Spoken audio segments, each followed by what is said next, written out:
Light Fusion to go into Perfume Dancer, looking to go into Liger Dancer later on. But Perfume Dancer is going to allow him to add a Luna Light perfume from the deck to the hand.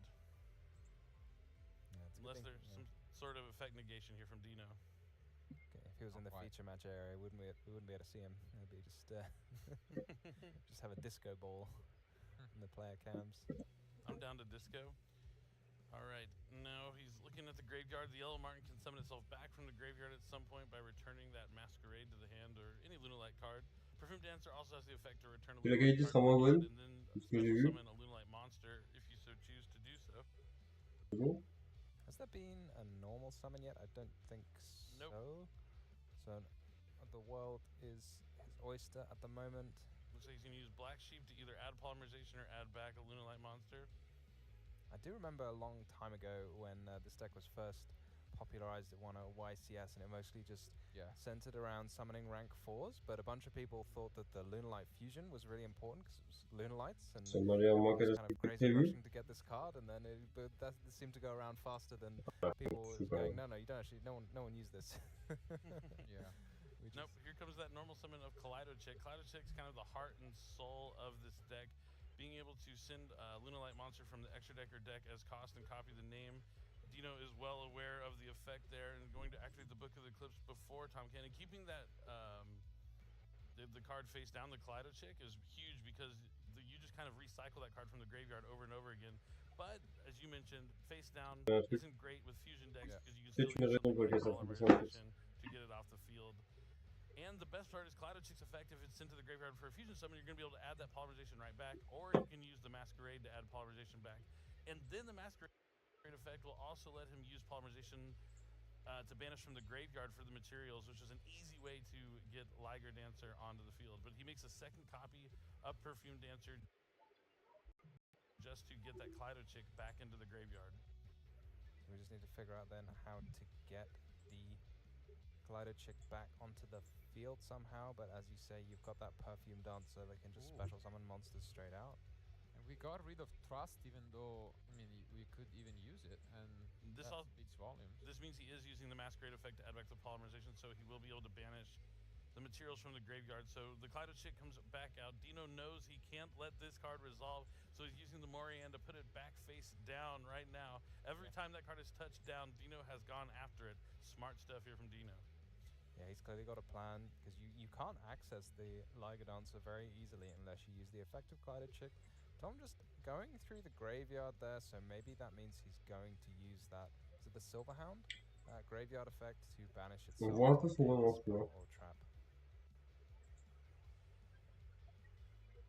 Yeah, it's gonna be a close one here. We do have a lot of effects going on still from Tom. With Lunalight Perfume now in the graveyard, so let's see. Does this Diabol Trap not get banished after it sets itself? I don't think so. Une fois, je vais recouper, je vais relancer. A lot of cards do that. Yeah, I was gonna say it's very common. Like you set the card back, you can't just keep setting it back forever. But apparently, On va finir au Périgord. On fera ça entre deux matchs. On va supporter celui-là. Ah, you're right.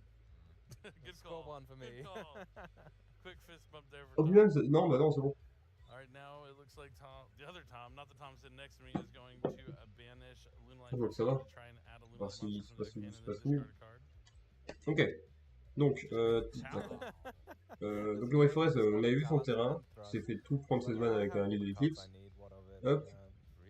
Lui, il commence à faire ses fusions, etc.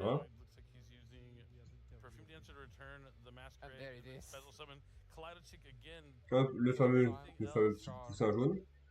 Je vais mettre ça en plus grand. Le fameux petit poussin jaune. Ok. Again prompting a response. But yeah, here's the patience from Tom saying, look, you know, you've used I'm just going to summon another Kaleido-Chick. Ok, il bannit, ok, ça marche. And then I'm going to negate that one. So Léo Lancer est parti au cimetière, donc on va pouvoir faire la fusion sur le Lancer pour faire la grosse fusion en 3-8. Kaleido-Chick to send the Leo Dancer to the graveyard. Now the Kaleido-Chick's name is going to be Leo Dancer. But more importantly, he has the material he needs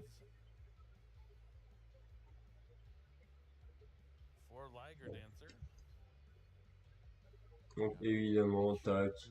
Not mess up anything. Le gros monstre. Ah non. Plenty chip. duels already where, you know, the player is just Oh. miles ahead, and then let's see.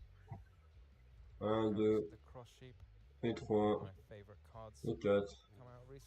4 Luna Light afin d'invoquer le gros monstre à 3008. Et qui dit je suis pas touchable globalement. Il dit je suis pas touchable globalement, hein, c'est tout ça.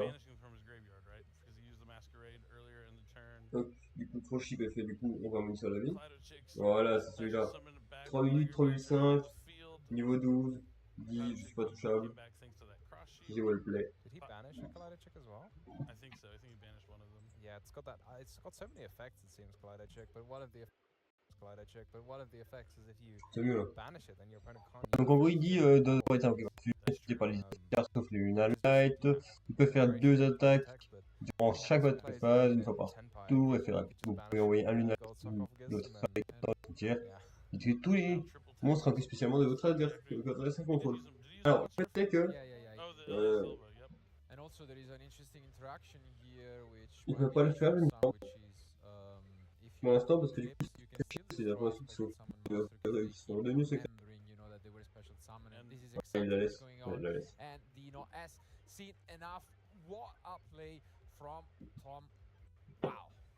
Alors ce qui est très effrayant, c'est que du coup le White Forest qui est censé être premier, qui est très formé, le Venez qui est censé être bon globalement, et bah là on vient d'avoir la meilleure situation que le White Forest. Et le White Forest vient de perdre. Donc vous avez la meilleure situation pour le White Forest, l'a fait perdre. Donc potentiellement ça peut être une deuxième défaite. Ça peut être une défaite, enfin une autre défaite en termes de ronde. Du coup bah le match en termes de duel plutôt. Et du coup bah, le match peut être tenu sur le fait que Venez a un très bon match-up. Je sais que c'est une des raisons pour lesquelles j'ai pas vu ça faire White Forest. C'est vraiment un match négatif. En fait, dans les méthodes, t'as toujours quelque chose de très négatif en termes de conclusion de match-up.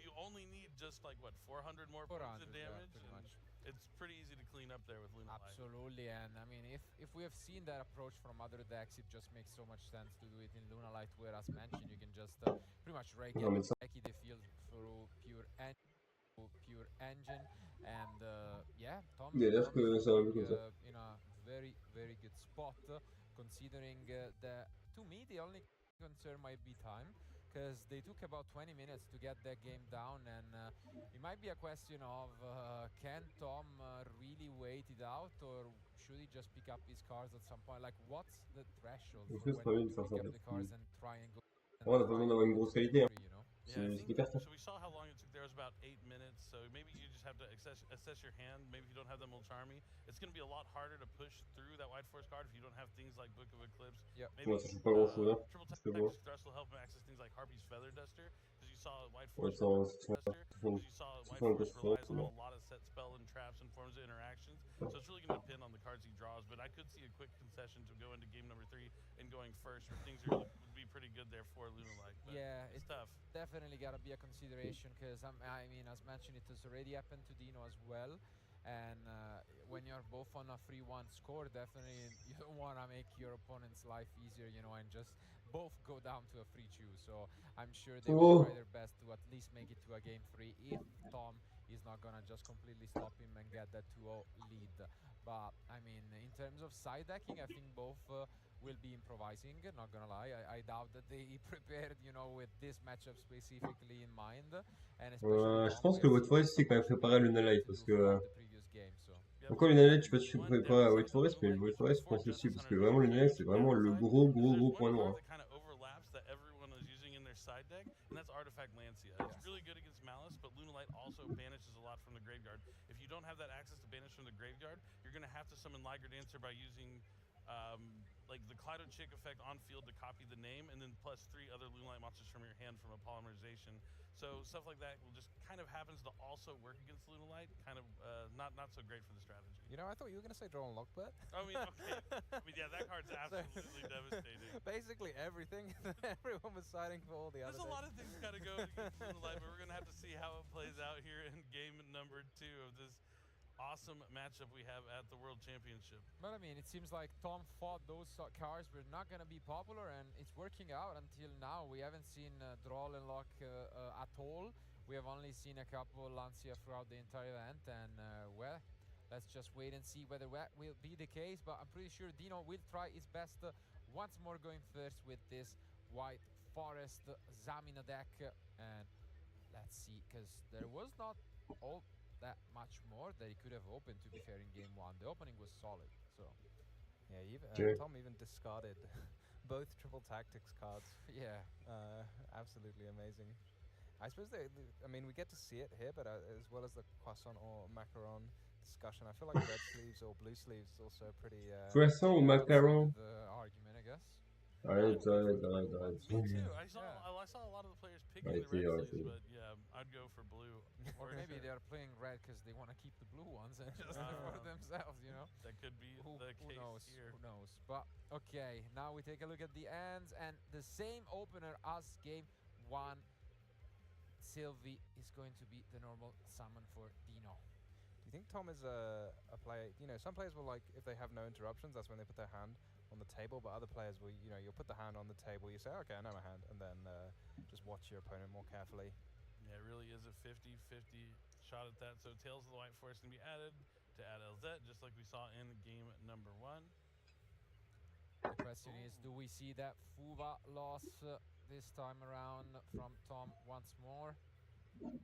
Gonna send the Black Goat Laughs this time to the graveyard to special summon LZ, and adding the other LZ Azamina of the White Forest. I mean, it's just a card that works so well in this deck. LZ, ouais.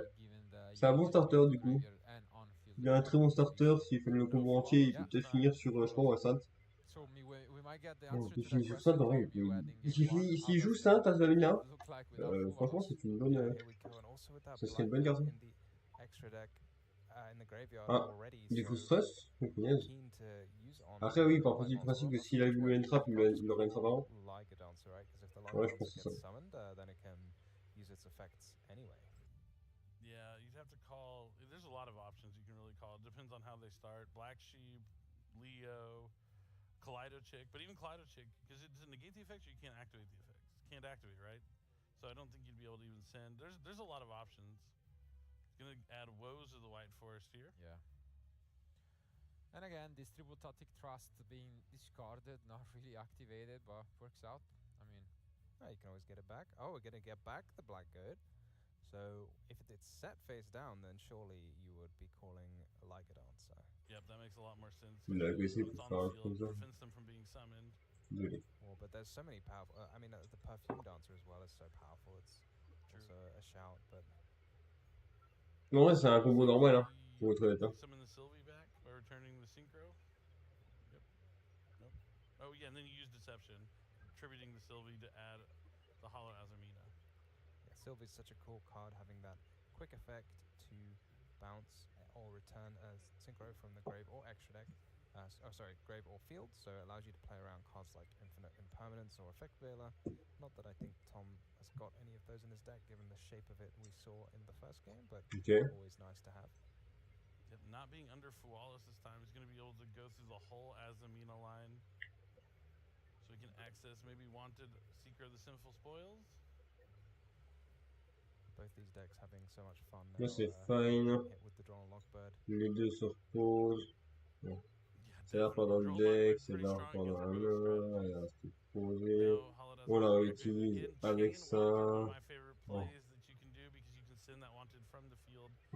Since the cards stay on the field to the chain resolve, Oh, yeah. use that as well to add the Black Witch.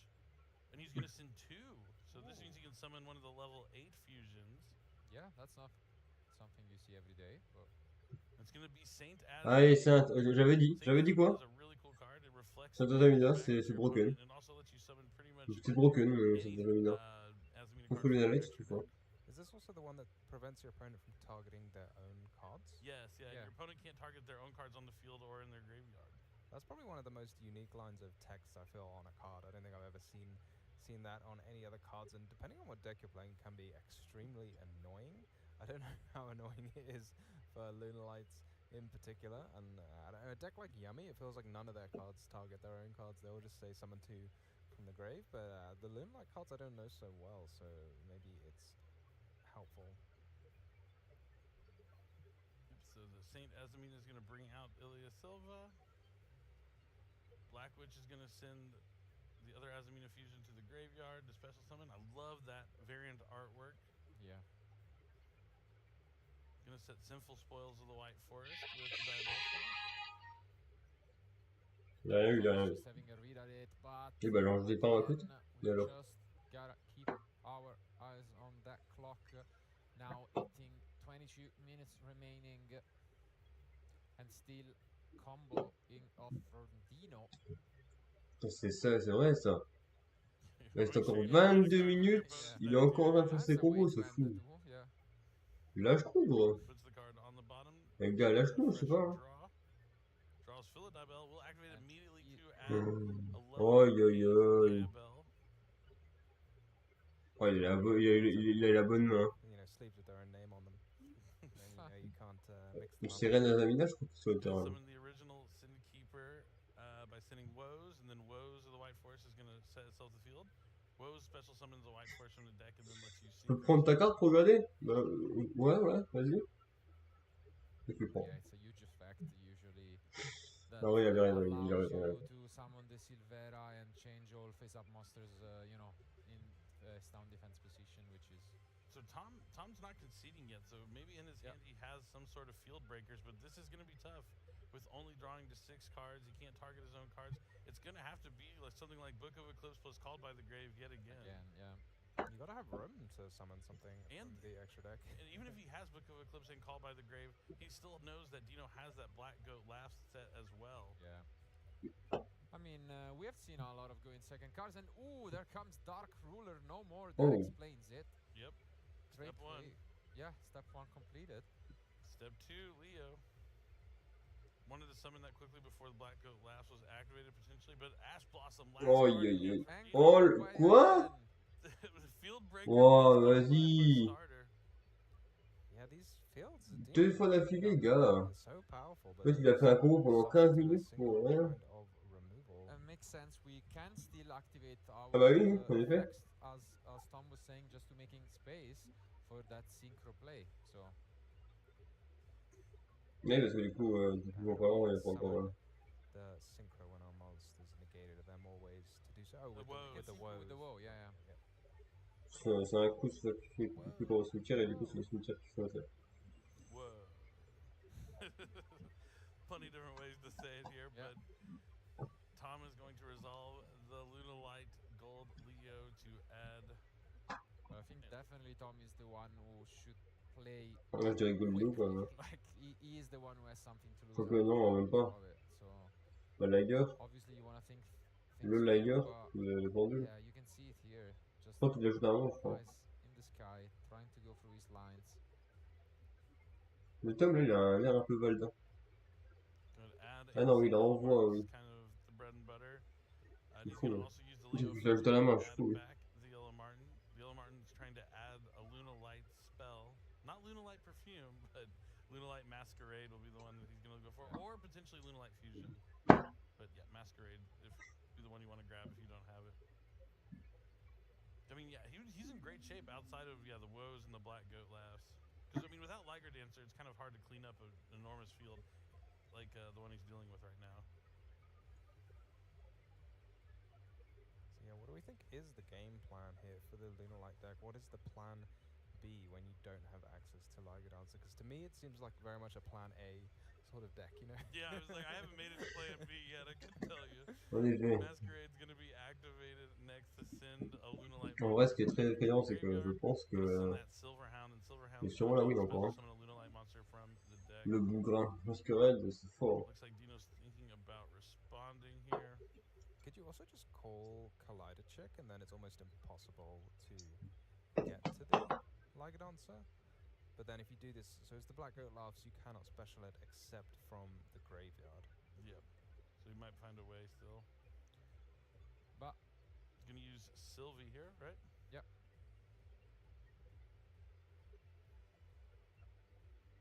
Ouais, ça peut pas être magique quand même, facilement. And Woes is being activated. It's gonna summon a white forest monster, and then you can synchro. Oh, so we can just make the Silvera? Yeah. I think Silvera, yeah, is that's the field. Do it the old-fashioned way rather than summoning it directly. There it is. Both cards are gonna be put face down, and again, as we have seen, Tom can still use them for a fusion, but does he have access to it? Is the question. Also, Light fusion. This is huge. That's big, because also there is an extra deck monster on the field, so you can use a material from the deck. Non. Ah non, c'est encore dans les Adamina. Bon. Do you call the Perfume Dancer or the Liger Dancer here? I think you have to call Liger Dancer. Just don't want to take the risk. Yeah. And it looks like he is going to call... Oh, no, did he call Perfume Dancer? No, okay, he called Liger Dancer. He's just going to make Leo, which does have a pretty good effect that involves the battle phases. It's been a minute, though, so pull it up. Maybe he called the Perfume Dancer and this was all he could make. Oh, that could be true, too. Because I feel like otherwise you'd be going in for the Perfume Dancer here. Oui. So it can make a second attack, and then if this card attacked a monster, destroy all special summon monsters your opponent controls. So it can still clear up fields quite easily.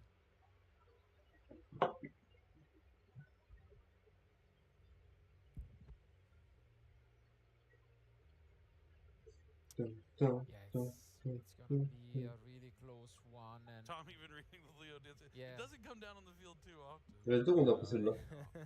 Ça va en vrai, ça fait qu'on va finir quoi à 17h? 17-18h à peu près? Oh, and we are Là just c'est en going 20, to the on va battle prendre une phase here. sieste. And yeah, as Parce you que can ce soir, see, je dois aller look at this from Tom. à un concert, et après je dois rentrer chez moi. C'est une bonne demi-heure de route encore. Non, ouais, une demi-heure ça va être bon. Sinon j'en vais en voiture. That's absolutely insane from Tom. Well, Tom did not need the false this time to draw the cards he needed. He just already had them all in his hand. He didn't search out this Lunalight Trop de nuit, j'adore or conduire. the Lunalight Fusion. That's unbelievable. That brings back the Kaleido chick. Can the Leo Dancer not attack twice? Et Yep, can. Didn't look like he attacked twice. Still 8,000. Déjà? You know, I mean, I guess it's at the end of the day, it probably won't. Non, bon, on va voir. Yeah. Yep, and now he's gonna banish the Lunalight. Ça va être rapide celle-là. Lunalight monster after sending the yellow He mark went to the for graveyard. Dark Ruler, no? Oh, yeah, of course, of course. You still have to attack twice for style. Sure. It's a dancer, you know, it's got a dance. J'aurais adoré voir des Cookcaster avec moi. I'm a kitty cat. No, dance. Sorry, I couldn't help myself. In my head, I contemplated for a moment, and I was like, nope, I'm gonna let it rip. I'm showing my age.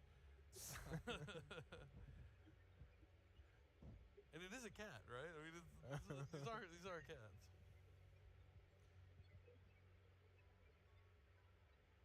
Yeah, I think Tom right now is just going through the graveyard interactions that could be relevant during the next turn, and should do so very carefully, because 14 minutes remain. I doubt that's gonna be enough to just play a game free at this point. We are all in on this plan of just winning 2-0. Yeah, it feels like it's going to be a tough one. Because, yeah, what does the deck end up doing at the end of the day? Yeah, is it just Baguska? But Baguska doesn't feel like it's going to be enough. Ouais. I'm too familiar with White Forest. Ah, vous ça se sentait pas assez, hein. Ah, le Liger, voilà. Le Tiger, excusez-moi. C'est ça que je parlais qu'il était banni. Ah, bah, il va faire Baguska, hein. Ah non, Dougares? Dougares est fait. Dougares, and we do use the effect to special summon back. SP back Canary. Dancer, and you can still find a way to get to Liger Dancer potentially, but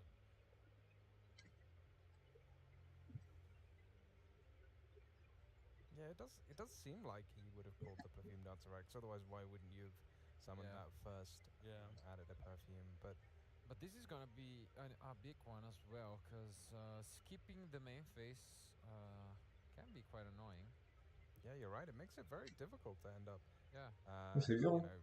pushing all the damage that you need, because you may need to do 8,000. is he just gonna go for SP Little Knight?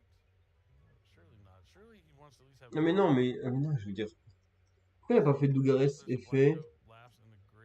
Augmente No. fait son par 2. Is that He still has Yellow Martin. Oof. Too, Oh, so he he's gonna did. go to SP Knight, probably going after Sylvie. There's so many Or back targets. goes Yeah. Laos. Yeah, there's just so much. It's like Graveyard Curse is of Diabel, Hallowed ridiculous. Azamina. Genre les voyages amis là, pas vraiment. I think Sylvie just. It has to be Sylvie. Yeah. But can't we just bring back the... The Hollowed Azamina too. Yeah, no, I mean the Curse can just bring itself back, right? As well? Because we have traps in the grave? Potentially. Yeah, we have a spell and a trap. Ouais, YOLO in the end. oui, en effet, ça peut être une bonne idée aussi là. As mentioned, we can go into this. Oh, so, of course, yeah. Yeah, the We'll have global Bagooska. combo. You know, this was the one with which Lunalight won back in the day, and I guess yeah, it's gonna be the Bagooska plus SP. SP probably going to get checked by the Black Goat Laughs, so one There it is. Bagooska to deal with. Yeah, that's not Liger Dancer. Leo Dancer Yep. switched to defense mode. This number 41, Bagooska, the terribly tired tapir. Ok. Gonna have a He's little so nap. sleepy. Just let him take his nap. Leave him alone. So sleepy, he looks like everyone else on the field. Also sleepy. Also sleepy. It's got that aura. I mean, again, Oh. an incredible attempt by Tom, able to clear a full 6 monsters from Dino, but now he gets a turn, not Wait, quite. was that the second One. Hallowed Azamina? Does he play two? Mais It excuse. looked like That another would one. be incredible. That would just be gutting if you've just banished that one out of all the things you could choose, and then your opponent just activates the second one. Oui, No, c'est marrant. no, I think he Montre le Z. instead the Snake Eye. Ah, ok, le Z. Both sides of Subversion. They look kinda like. I mean, That would be even worse. That would be an incredible card. That would easily deal with the Bagooska right away. Yeah. So it looks like LZ is going to add Sylvie. But like Subversion, surely is not the kind of card you would have in your deck if you were going first. Might be just Deception. Ooh, but the Oh. luck now comes from Tom. Interesting. That's one of the best cards you can have against White Forest. Yeah. Bon, aïe aïe aïe. Graveyard full of cards we were talking Voilà, about. c'est pour sa fin de tour hein, quasiment. Sylvie's going to be able to special summon itself. Won't be able to add on summon thanks to Bagooska, but it might give him the materials he needs to make like a link monster or something to deal with Bagooska. The cool thing about with the SP Little Knight and Bagooska, it kind of protects that tap here. En défense, s'il te plaît. There is the Black Goat Laughs that can call SP Little Knight, but I feel like you'd probably do that at the start of the turn, maybe if you were going to. So maybe there's another plan for Dino that he thinks he can just deal with both Civil secrétaire. without needing it. Yeah. And Tom doesn't have a main phase 1 next turn, Yeah. which is tough when your Leo Dancer's in defense mode. On va It's double le actually ça. very funny because you could just pass. Non, il va pas double le ça. Il And what's va Tom victoire gonna pour do? Tom. Like the Bagooska's there. It just has to sit there. Yeah. Yeah, that's what I was wondering why he was digging with that Dugaris. Maybe he just felt like he really needed some more interaction. But Lina, the Light Charmer, and then another Link Summon's coming down here for his own SP Little Knight going after that Bagooska. This is huge. And it looks like Dino's looking to take them both out potentially as the clock is winding down. That's what I'm worried about. We've mentioned it plenty of times. We might see it on stream for the first time. Less than 9 minutes remain, and Tom, if that ends up happening, Tom would look back on this game and wonder if maybe this is something yeah, he should have considered. Allez, hop. This is a little bit. Voilà, Yeah, détends un peu. it's just that the Dugaris. yeah. He didn't skip his main phase 1. Now he's in J'ai un balance. des chez moi pour pouvoir me mettre deux pour commenter. Gotta move to Memphis 2, yeah, and this is what he's reminding, Sera mieux. I think, Tom of, yeah. Ce sera Because beaucoup mieux. Memphis 2 has been announced. Wow. Well, yeah, that Dugaris seems like it might be one of those moments you look back at and be like, was that really necessary? Because if you had a main 1, now this would be over. Look at that. Top deck tanky. There would be plenty of damage to close this duel, but no. Nope, yeah. But you think, I mean, maybe if he hadn't made the SP, then Dino would have been able to do a lot more because he needed to make the Dugares to make the SP and Baguska. Yeah. So it's maybe one of those situations where, you know, if you end on just Baguska. Did the SP do anything? You could just, Well, the SP got crashed in. You can make it still, no? Yeah. Well, without using Dugares? Yeah. I mean, you have the 2 monsters, no? He could have used the Leo Dancer. He could have used the Leo Dancer rather than, the Dugares. But even without he can still win this game right here. Like even though it's May phase 2, we still have 7 minutes on the clock. And if there's no interaction here from Dino, he will end up with a Liger Dancer on the field. So he's definitely not out of this by any means. No, absolutely not. But we just would rather it end faster, just because our nerves are on the line. No, absolutely. I don't know if I can take it. Like 7 minutes. C'est les foutre à l'eau après. Yeah. Oof. Les 2 rondes, ça va être chaud. Imagine what they must be feeling like right now. Oof. I don't know. It's definitely a complicated game state. Oui, c'est un game set, c'est plutôt compliqué là. Traps, we think, in the graveyard for Dino to keep bringing back his Curse of Diabel. What are the plans for Tom? Now's not the time to slow down, Tom. So I'll talk faster. Donc, j'étais branché avec les téléphones parce qu'après sinon, complexe pour voir le chat. Aïe aïe aïe. C'est laquelle? Ah, c'est Wolf. Parce que qu'on le jouait tellement moins. Plutôt du moins on le voyait tellement moins. Moonlight is a deck that seems to run out of extra deck more so than any other at the moment. Oh well. Every time the minute goes further on the clock. No, really. I mean, I can feel it, and I'm starting to wonder. I mean, let me check. Do we ever play Chubaguska in the deck? So he's gonna use the Perfume Dancer to return the Lunalight Wolf to the hand. Yeah.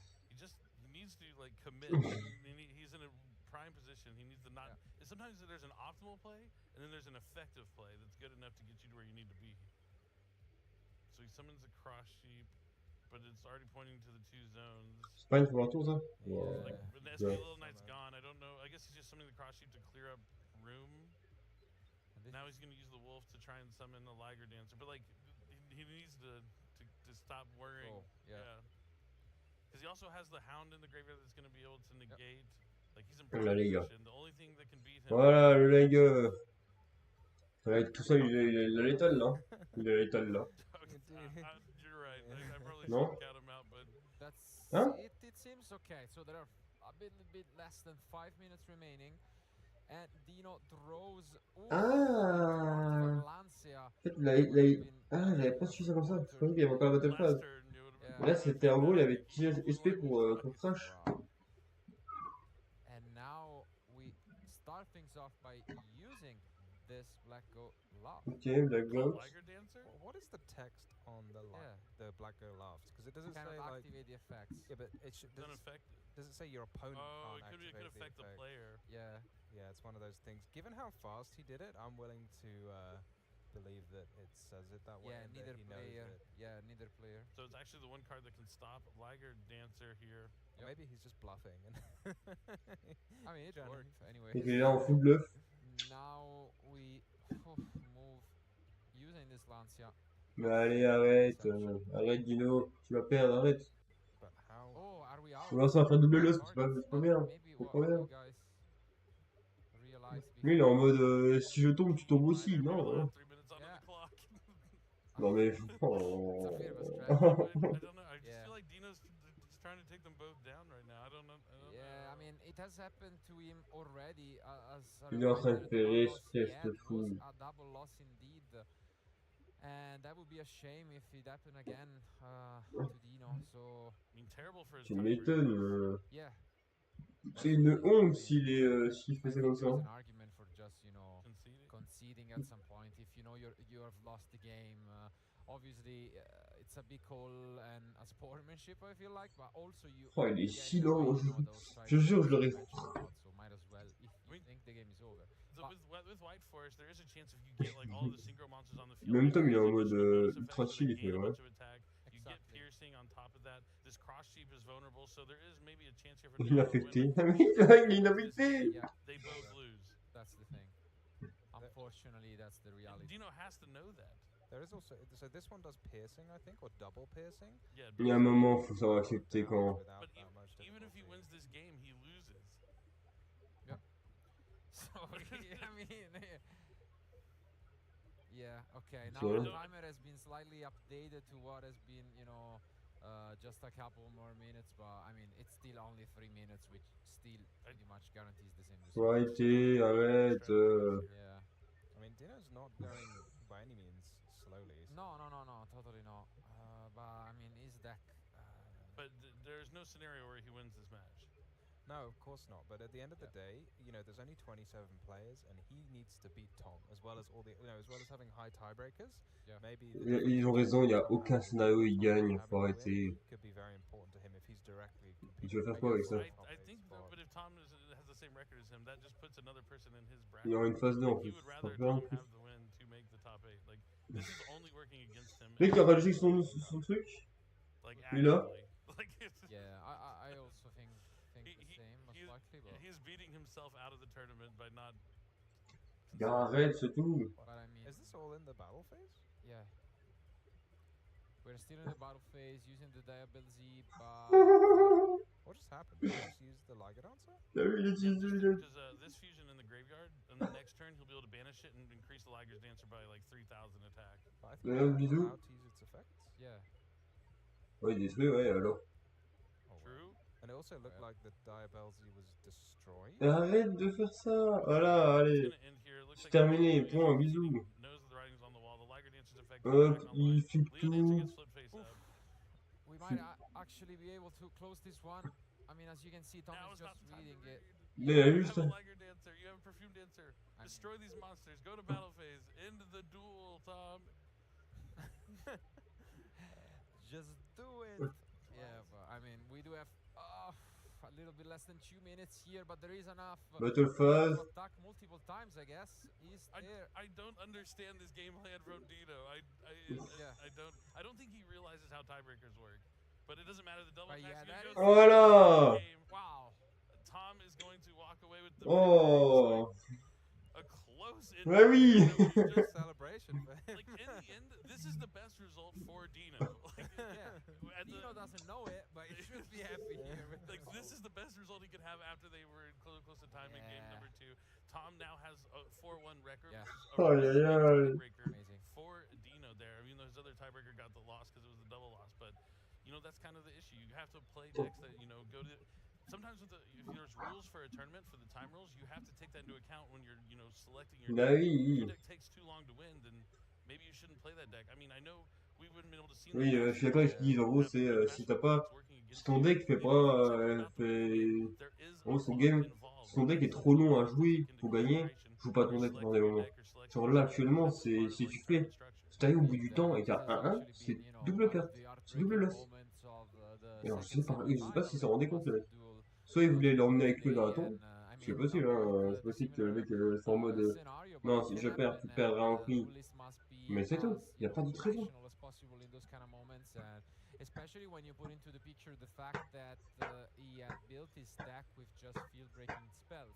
Not only is you're gonna take a lot of time going first, but also going second because you just allow your opponent to combo through everything, and that makes it extremely complicated. But I mean, I think it was still quite the enjoyable show. We finally got to see Luna Light do its thing, Yeah, I mean that was an incredible display from Tom. I mean, an incredible hand. Like Yeah. game 1, it was like we understood because he had the Fualos, he drew a bunch of cards. You're probably gonna have so many things to play with. But that one, that was just in his 6 Straight up. cards of grip. He was able to go. I mean, the Dugaris almost made things a little dicey, having to skip his main phase as well. But in the end, he still had enough time on the clock to take it down 2-0 over Dino. Yeah, I mean, it was well Ah oui, played. c'est vrai qu'il y avait des Dugares, Like donc oui. maybe he should just concede this game and go to the next one, but he ended up winning it in the end with like. C'est vrai qu'il était directement sur le battle avec SP. Let's say, I mean, Il était directement en battle, lui. Still beating. For sure, for sure. I mean, I was getting worried a lot for both of them, but luckily, I mean, it turned out the best, at least with one of the two advancing, and that is Tom, which is now, I mean, was already sitting in quite the comfortable spot. He's one of the few duelists still, and with 2 rounds remaining, he only needs to win 1 to guarantee a top 8 spot. Man, I play Lunalights. That's like the current deck like I have built, and I don't think I expected them to have the opportunity to make the top 8 at the World Championship. Can't say I'm not happy about it though. Ouais, il disait que c'était un joueur de Lunalight, il était super content de le voir le deck avec I feel lui. like I've betrayed my deck. I should have stuck with the strategy that I played and put my like heart into it, and then maybe what if Tom ends up winning with Lunalights? I'll never let myself forget. Absolutely not. I mean. That's how it is sometimes. So we'll see whether that will be the case, and obviously we'll wish both of them best of luck for these 2 remaining rounds. And as we have seen, we still have a lot of incredible duelists in the mix. We'll try to find out, how the other duels have, ended up with Yuna. That was the only undefeated duelist here in round 5. Elle est en 5-0. She's guaranteed. She's locked in at 5-0. Yeah. If she won, we don't know for sure yet. But she was playing incredible from round 1 and hasn't 5-0. Which means like Malice is going to be one of the decks that might be the first to be locked into the top 8 at the World Championship. Yeah, I mean, you're not far off being locked in at 4-0. I mean, obviously you don't want to tempt fate by losing those matches. Good idea to win them if you can.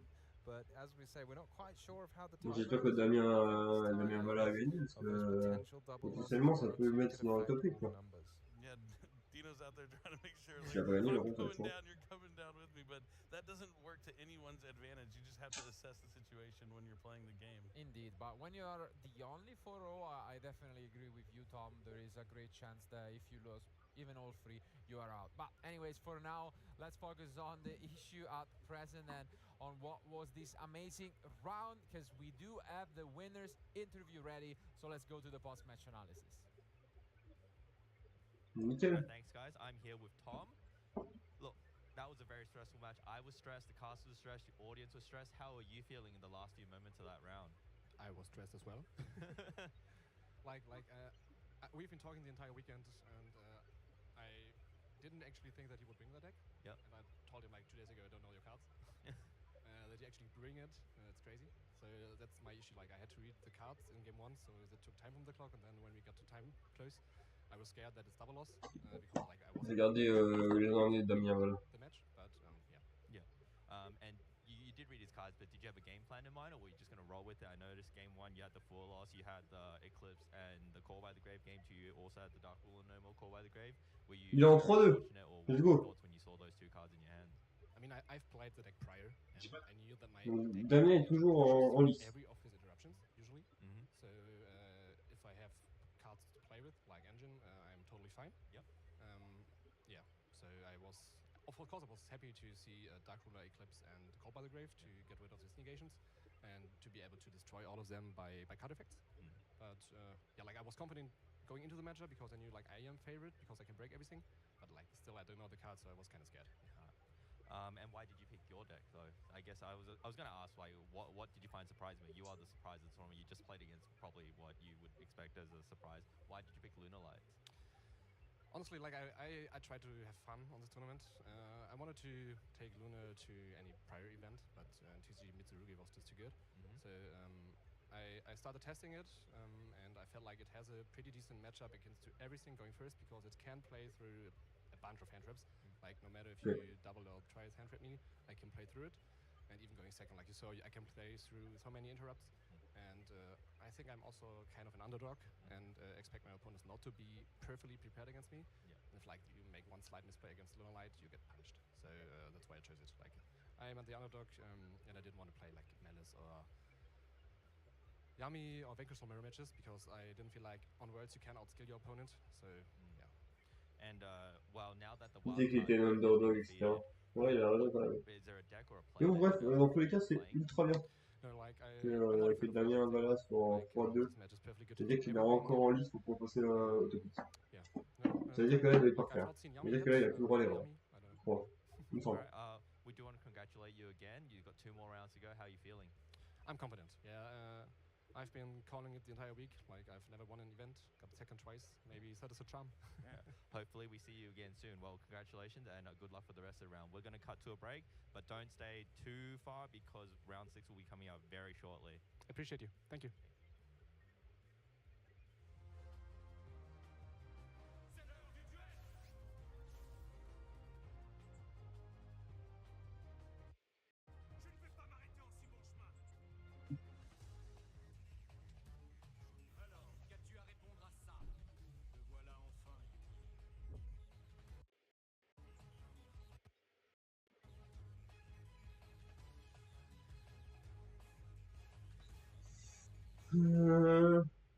Je vous mets là. But all of a sudden, we see that Sniffus just survived the turn, so he might actually have a chance. And all of a sudden, we see that he's more focused. He's back in the game. Maybe he has a chance to just go toe-to-toe and just go 1-2-1, which would be crucial for him to just stay in the final.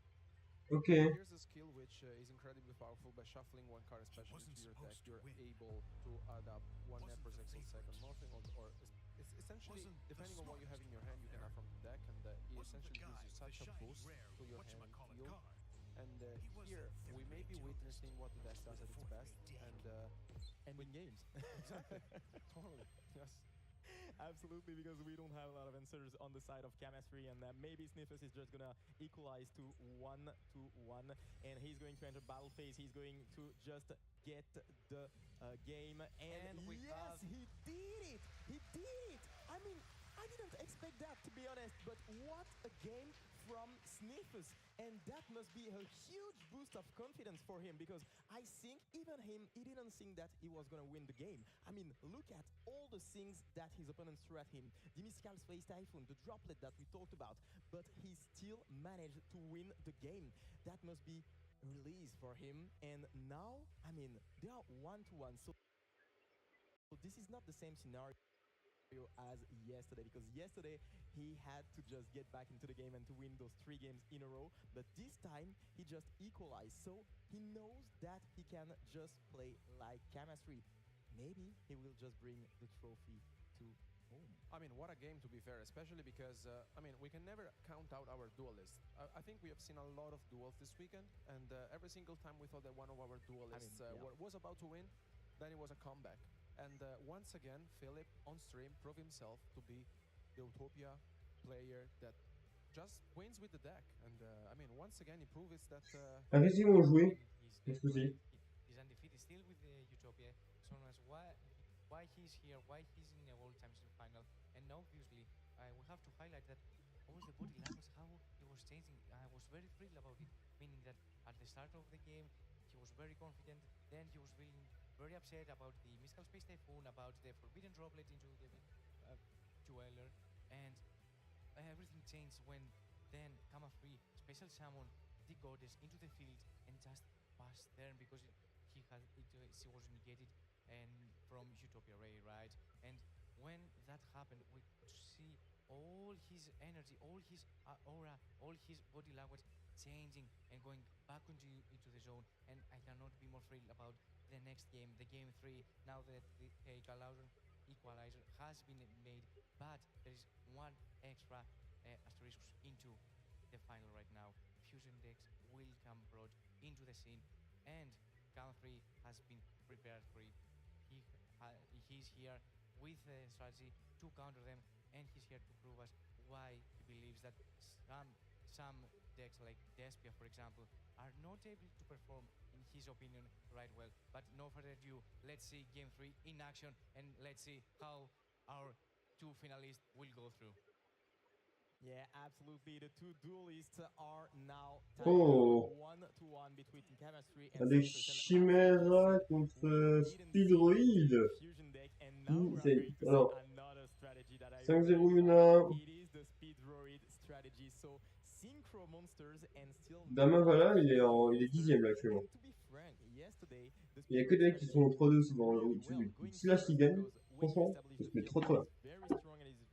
For your opponent to just go through all the interruptions, but going second as well, because you can just interrupt the opponent. Hop, ça complète. Non, Ligue 2. Ligue 2 du Speedroid. Which was a voilà. very interesting card in the deck, and all of a sudden well, you are going second, but you are literally ending the game with this Nibiru. So now, for the moment, he's going to go first. So we are probably going to be able to see how well this Speedroid deck is able to do some strong field, and it's going to be up to Sniffers to just break that. And I mean, I really like that we're seeing once again this kind of matchup because we saw how powerful Chimera is. I think the Graveyard's effect are incredible and you really need to pay attention to that, otherwise you can be really making mistakes and forgetting about them. And on the other side, we saw Karma 3 piloting speed draws incredibly well, especially because, as you mentioned, Mike, yesterday we saw the Magic Deflector in action, which is insanely good. It's a very good deck. I think it's super consistent. We talked about it throughout our day one. And I really feel like it's a very solid deck to be brought here at the World Championship, especially because not only I think we witnessed the synchro-based deck winning a lot of games, but also because he can afford to play cards such as Non-Fusion Area, for example, which is super powerful against decks that basically rely on... Ok, oui, il peut expliquer, une petite pause. Crac, crac. Pardon. Souris, souris. Sur une autre souris, hop. Synchro 10 du coup, je pense. Ça, synchro 10. Crystal Cleave. Wow. 3, 7 et synchro 10. Oh les gars. Might be an answer to Fusion Mechanic, and obviously Magic Deflector has been activated. Gamma 3 is here to win against any Fusion deck that will be on his way. I mean, I think Philip knew right away when Gamma 3 set 3 cards and he was like, there must be one Magic Deflector being there, right? Especially because I really Ouais, il négate toutes les magies du jeu.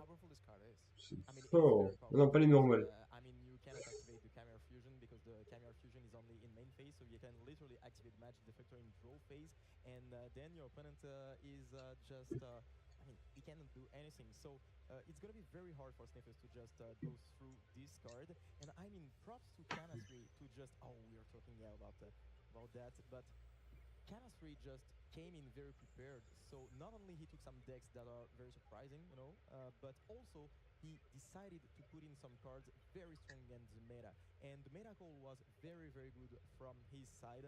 We are going to see if the Magic Deflector is just gonna win it all for him right now. And to be honest, Speedroid is one of those decks that had come out of the meta through the impact of Nibiru, but now Nibiru that is not very strong against decks like Sadol, for example, or Despia, and has come out of the meta, let the room for Speedroid to retake their place into the meta scene and be again into a world champion final. And we can experience right now how impactful, you know, understanding the meta, countering the meta is for the Speed Jewel and generally speaking for Yu-Gi-Oh! Because right now we can see that the deck of country is pure countering meta right now, right?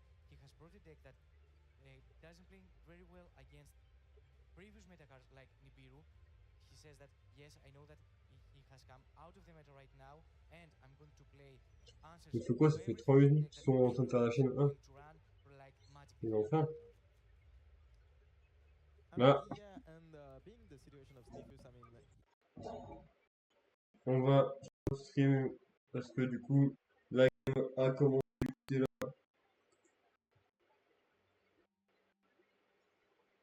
Alors, match aura Charlie, Julien. Deux Américains, donc deux mecs qui se connaissent, déjà de base, ils se tapent en tour à chaque fois. Ils jouent tous les deux VS Canine. Ok. Donc on peut dire que c'est sympa. Ça va sûrement être un gros match. Ok. VS Canine, c'est pour moi un match-up. Le Lyon reste sympa en vrai, je pense. Juste pour un verre d'eau, j'arrive.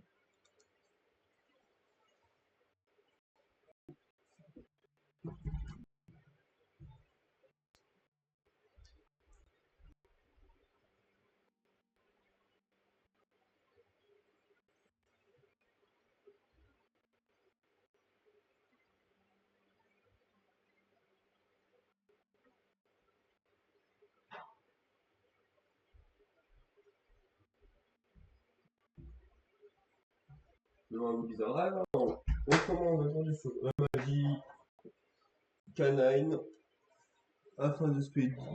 Il va nous faire spé. Donc on a déjà une 6-5. On va pouvoir aller chercher. Tac tac tac. Enfin pour envoyer au cimetière Lupus. Charlie en effet il fait Fouvalos. Fouvalos qui se prend H. H qui se prend Fouvalos. Donc on a un Fouvalos actif, pas deux. Enfin, il avait trois purillés en main. C'est énorme. Il avait Fouvalos. En fait il avait trois fois son. What the. Oh. Dingue un peu. Ok. Je vais quand même mettre les restes, parce que c'est quand même bien ça.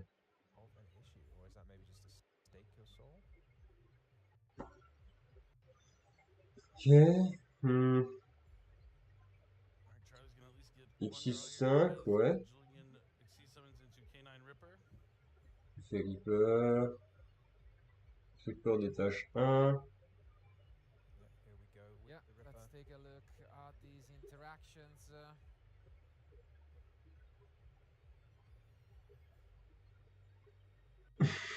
Julien, il a aucun respect, il est là avec son chewing-gum. As you can see, we are gonna resolve, and also like what's really interesting about Julian deck is that he's playing a super high count of canine cards. So let's see if we are gonna just be able to use full advantage of this engine, and let's go back to us in the meantime. Bah, merci du follow, The game has just started, and obviously, as we can see, you're gonna have a full-on mirror match of canine cards. There was merci some du clarification with the judges, so we're gonna bon, have a few canine. minutes of time while we go back to the match. And I mean, Oui, d'accord, ils sont en train de régler l'histoire. Ok, donc ils viennent sur le match, c'est bon. L'histoire est réglée, je pense qu'ils ont dû expliquer à Charlie ce qui se passait. Le fait de l'interaction qui ne marchait pas de toute façon. Let's see if we do have. Yeah, I see it on top of the deck. The force release is in the main deck. So we're playing the full-on engine with the werewolf in the extra deck, and this helps out a lot going first. Yeah, so that force release gonna go face down after you have searched a card because Charlie has used a card from Ensuite, ok, il nous fait la magie Soul. Il nous montre pour P1. Il nous montre un pour P1. Il a été chercher Marble, il me semble. On l'avait fait. On va chercher le terrain, évidemment.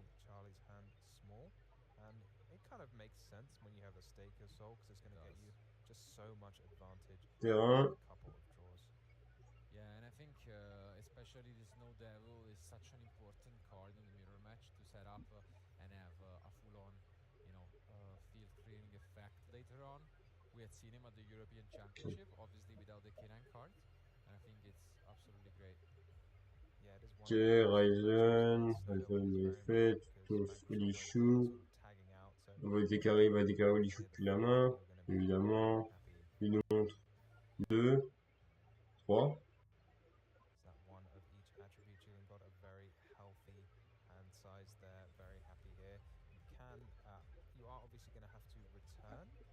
Okay. Commence à avoir une sacrée main le Charlie. Hein. Mais je pense qu'il a pas peur.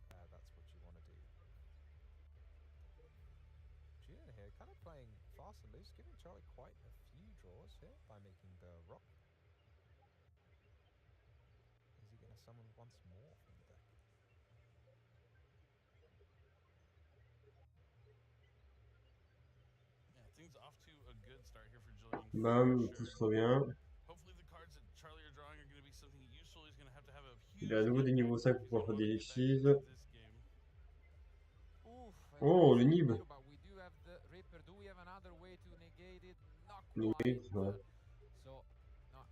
Logique. Ouais, il peut utiliser son Reaper et son rocher pour épée, non? Ou alors respect n'est pas utile comme matériel. Ah, il est peut-être plus matériel pour être ok. Peut-être pour ça.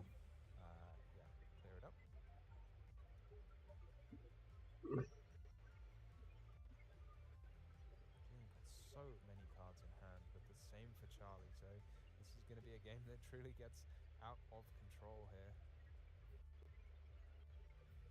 It's really one of the most interesting gameplay interactions at the moment in the game with the Foulas.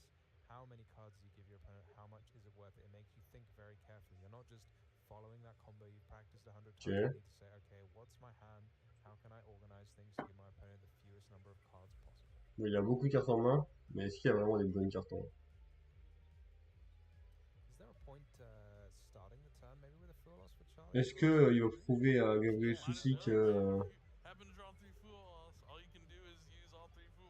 j'essaie de dire était pas bon en disant oui, je mets une trappe, c'est pas ouf, enfin bon.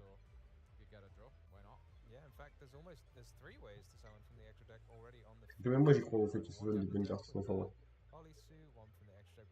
Surtout des cartes plus free to play.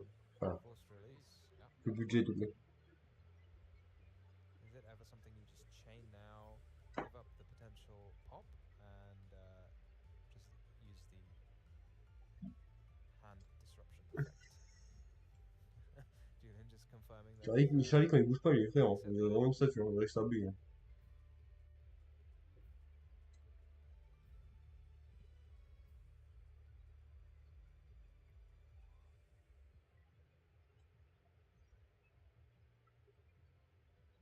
And yeah, there goes the fourth release. Right away, first time we see it maybe on the werewolf. Last time it was on, you know, the less popular target. Is it going to be the werewolf? Yes, it is. C'est quoi ça? And ah, c'est la magie, la magie canine qui rank up. Establishing another annoying card to deal with for Charlie. So many cards in the hand for Charlie though. I mean, a hand disruption when your opponent has. Oui, ça. Parce que Werewolf, en vrai, il est bien. Il est vraiment bien, le Werewolf. 8 or 9 going to be a little less impactful. Could still keep this Holly suit at bay though, if that's the next move for Charlie.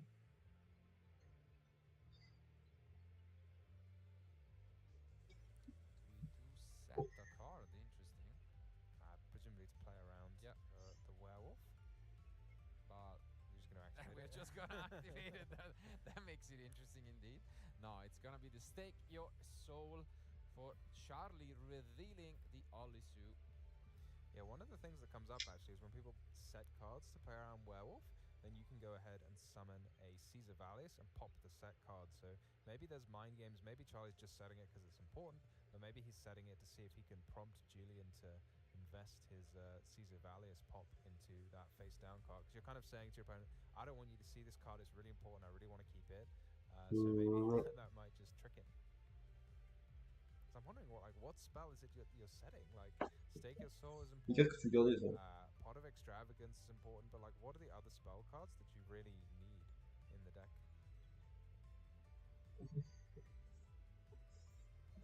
Je suis un peu déçu de pas pouvoir utiliser mon jour. J'ai vraiment l'habitude de faire des lives de book. Maintenant, si je suis assis, je suis un peu bizarre. Was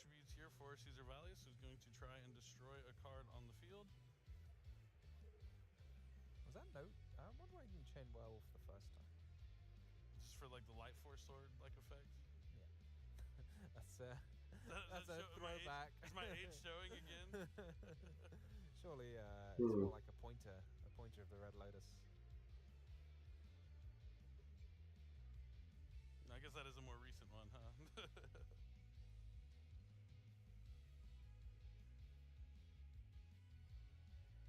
What's going on here? Charlie just kind of showed his hand very briefly. Why did he just show his hand? Like, surely you're resolving it. Pourquoi il montre sa main là? Julian's going to do something else. Oui. Said he wants to fully resolve the werewolf yet.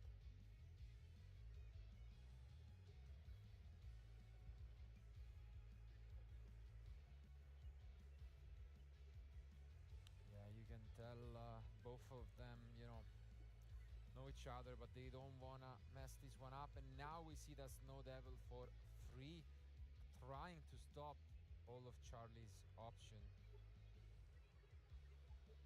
Yeah, this is the power of a non-targeting destruction here, because it forces Julian to, use a bunch of cards maybe much earlier than he might otherwise want to.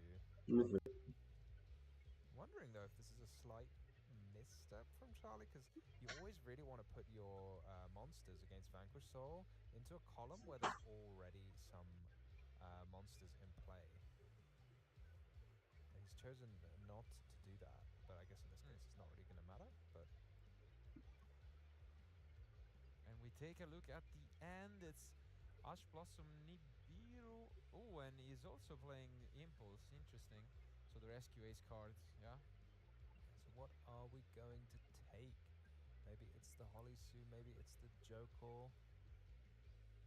Yeah, Holisu, very reasonable choice. Ok. What is this face down card from Charlie? C'est ça. Il peut faire un face down, c'est grâce au face down. Je sais pas ce que c'est. C'est vraiment pas spécial. Is there maybe a case for K9 or something like that? I'm trying to think what else it could be. I can't imagine that many players play talents in the deck. And you obviously can't set a Pot of Extravagance. Okay, it's gonna be its own copy of a case for K9. It was so shiny it took me a minute to to recognize it. Oh, yeah, it's a good one. We've seen quite a lot of interactions, so let's see. I guess we did have Jokul in end, right? So we can get Izuna.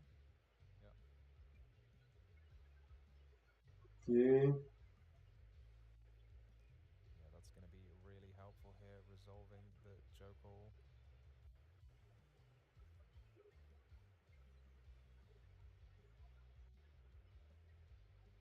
Julian's still got a pile of cards himself, but how is he going to make best use of them? You can always just take a monster now with the Holisu if you want to. Or maybe you just wait until a Ripper or something comes into play. La réalité, c'est que ça va être plus compliqué que prévu. Hein. A lot of intricacies here in this mirror match. Those full houses definitely help Charlie out, just having amassing so much more card advantage over Julian here. Yeah, it's amazing like how many extra cards you need when going second to make it fair.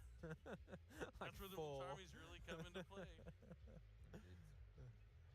Yeah, Charlie's like, you know, it's a fairly even game, and Charlie had like started with 10 cards or something. Je vais juste ouvrir la fenêtre parce qu'il commence à faire un peu chaud. Is it time? Maybe a Valon, maybe a Nash Knight, all sorts of options.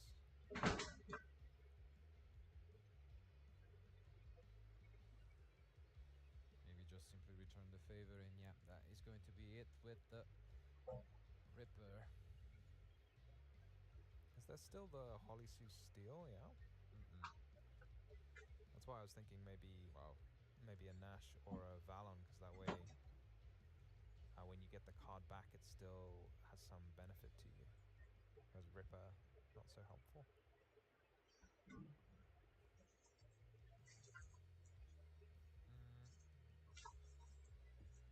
Ok, alors j'ai loupé quoi. Not sure what the J'ai l'impression que le match il avance pas. C'est une folie. Ça c'est parce que c'est VS1. Donc le match j'ai l'impression qu'il avance pas. Yep. Is Fire Attacker level 5? I don't believe so. I was wondering. I think it's a little bit bigger. Yeah. That would be just pure nice though for the deck. And it could be. It could be that level. Pull up the card real quickly and give it a little look. Oh, he's taking the Fire Attacker here. It looks like it's level 6. That's really interesting, taking the Fire Attacker.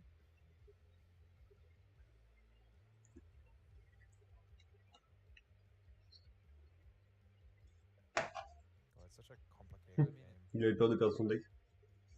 Yeah, indeed. But definitely both these players are well practiced. I mean, this is definitely a matchup that you would want to know really well going into the World Championship.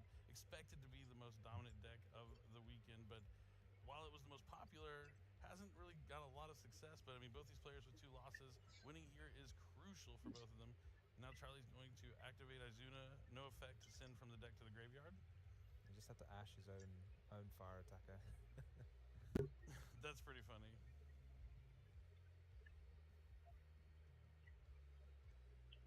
think though the field starts to get a bit threatening in a minute because Case for K9 has a sort of hidden effect, as sometimes players like to call it. Obviously, the main thing people use it for is just to add a K9 monster, but it has another effect, which is if your opponent's used a hand or graveyard effect this turn, which Julian, I think, has, then all of your K9s will gain 900 attack. Yeah. Ok. Quite significant attack. X6. Indeed. Not quite the Yummy Field spell, but still pretty good. And yeah, here we see one of the most interesting options in C'est the quoi ça? deck with this Nash. Ah, c'est Neige. Is an C'est Neige. incredible card that really lets you cheat out cards that would normally be incredibly hard to summon from the extra deck onto the field quite easily. Not only that, but it's such a powerful interruption. Like, just is better than like C'est selling lui. a monster almost, because it's just so Il est fort. unusable when it's like under your monster as a material. It's like, how are you ever going to get that back without destroying the Nash Knight? Yep, it takes that monster and it's going to become. It looks like it's going to go for. Voilà, on va aller sur lui. Nash Knight. Might just be Nash weekend, considering Nash, the player, Hey, is also in the finals of Master Duel. So. There is C104, which is an incredibly powerful Xyz monster. And yeah, here comes the Wow. and we've got 2 monster negates in hand, so this is looking like quite a lot of damage. So Julian gonna have to have something. J'aurais dû dire je passe au battle, je te casse la gueule. And we do see the Izuna, but we do have Ripper. Charlie thinking for a moment, but yeah, then goes on to negate it with the Ripper, and I think play may resume from Charlie. Is this now the battle phase? Yeah. Yes, it is. Are there any tricks from Julian? Because this looks like... This is 2700 boost from the case, right? And that's it. Yeah, I think Charlie, wow. I mean, with the help of Frimul Charmy, is able to completely take this game. What a grind. I mean, almost 20 minutes of game 1. An amazing performance by the former Dragon Duel World Champion. Yeah, definitely. I mean, both players playing, as quickly as they could, but really those flawlesses came in clutch. If he just had one, that ass Boston from Julian would have really, slowed him down. But having that second one on top of that, you see a smile there from Charlie. Probably feels good after losing the die roll in the mirror match. That can sometimes be quite devastating, right? Because the first player can kind of get everything going. But Vanquish Soul is definitely one of those decks where you can draw multiple kinds of monsters from your hand to fight back during your opponent's first turn, even in some cases. Yeah, Julian's probably going to have to, again, a bit of a head scratcher there, because Charlie played the Fuvalos and he gave him a bunch of cards, and it wasn't quite enough. But it's hard to say, like, maybe I wasn't supposed to do that. It wasn't like Charlie did anything weird. It's not like the other games where we've seen, oh, okay, here's a Dark Ruler and Called by the Grave or something just to completely destroy a field. It was like Charlie was just playing his kind of normal Vanquish Soul K9 deck. He had all the reasonable starters, but when you give your opponent so many cards, you think they're going to have that. So maybe this just isn't the strategy. Maybe you just can't afford to give your opponent so many cards. Yeah, I totally agree with you. On the one hand, it's one of those games that you can just go back, watch, and it's been so complicated, so many different interactions, so many instances. But yeah, I think in the end, maybe that Snow Devil was more of a detriment to the field that he came up with. Maybe wrong timing on that. Not quite sure, but yeah, I'm worried if I'm Julian, because also looking at these options, it doesn't seem like he focused all that much on this matchup in his side deck. We'll see what he wants to go for, and I mean, he has beaten one previously, because all the way back in round 1, he was the one who defeated Lorenzo Muselli, as mentioned, the only loss up until now, and we'll see. So I think Charlie is confident as always, and as you can see, they are pretty much done with their side decks. So without keep you guys posted, Normal d'un coup, we là. can just go back into action for game 2.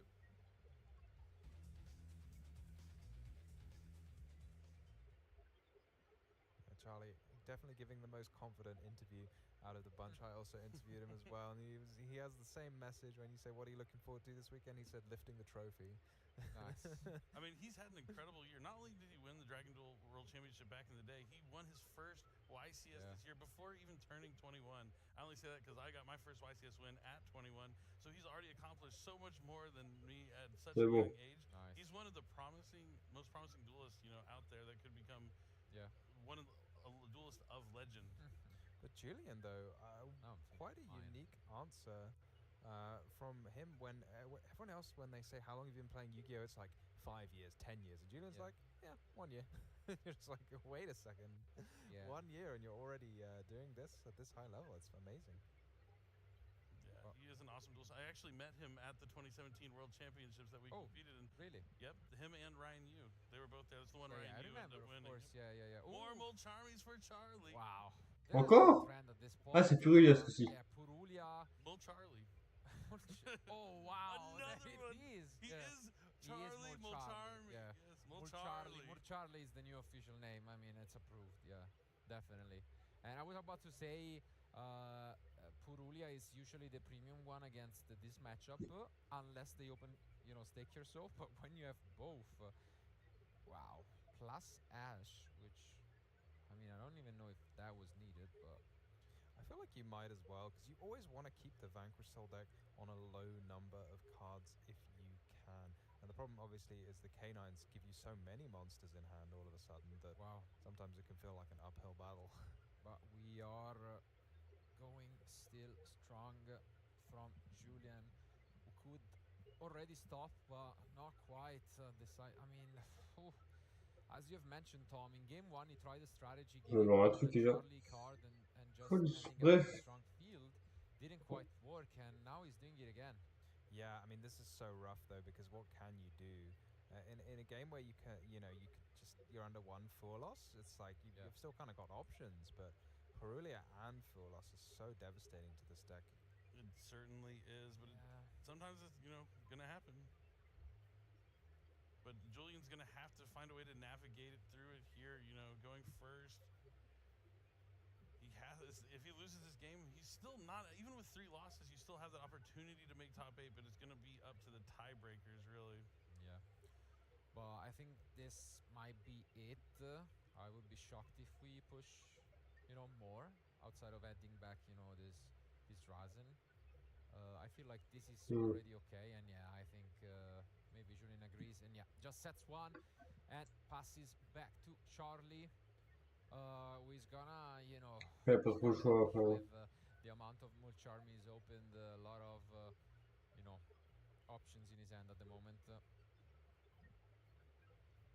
Wow, look at that, so many cards in hand, and throws into another one. This is unbelievable. Was it another Purulia? Yeah. Purulia's really good. As a Purulia to start. Mulcharlie is just off to the races here in game 2. Julian can't catch a break here in this match. Anything he does, Charlie's also going to just happen to draw a card as well. You just negate this? That's the question, I guess, from Julian. Julian's played 4 turns of this duel so far, and he's been under a Mulcharmy every single turn. Si vraiment les Mulcharmies font perdre Julien, c'est une folie. C'est honteux. Franchement, si les Charmies font perdre Julien, c'est honteux. So many cards, you're gonna get pretty much all of your engine pieces. And that's gonna be a Razen. Ouais. Are we going to be doing the same as we did last time, destroying the Razen on site with the first release? Or maybe this time, the Ripper has a material, so maybe you just kind of hold it for a little bit longer.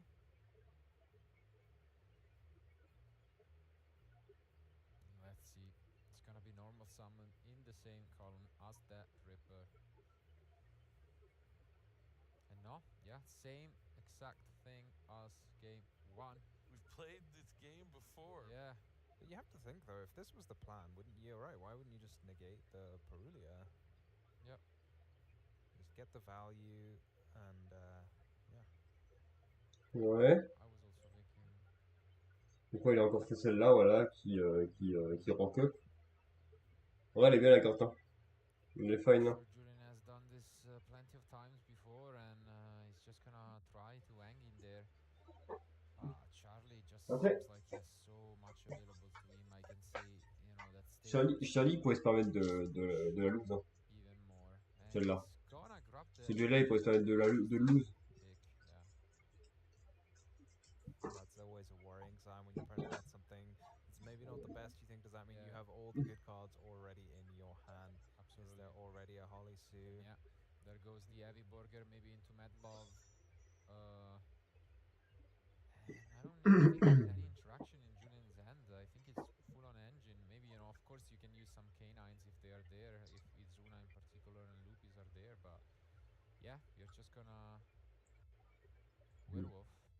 Negates. And what is in there? Double long burger. Oh, both targets though for the impulse. That's a bit unfortunate, I guess, but That hand is rough as well. yeah. You only got the one dark, so you just take that away. All these fires. Yeah, it's 4 fires pretty much.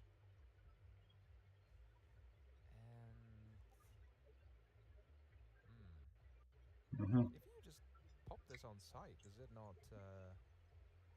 Yeah. Ooh, that was not known. Surely this must have been changed. Wow.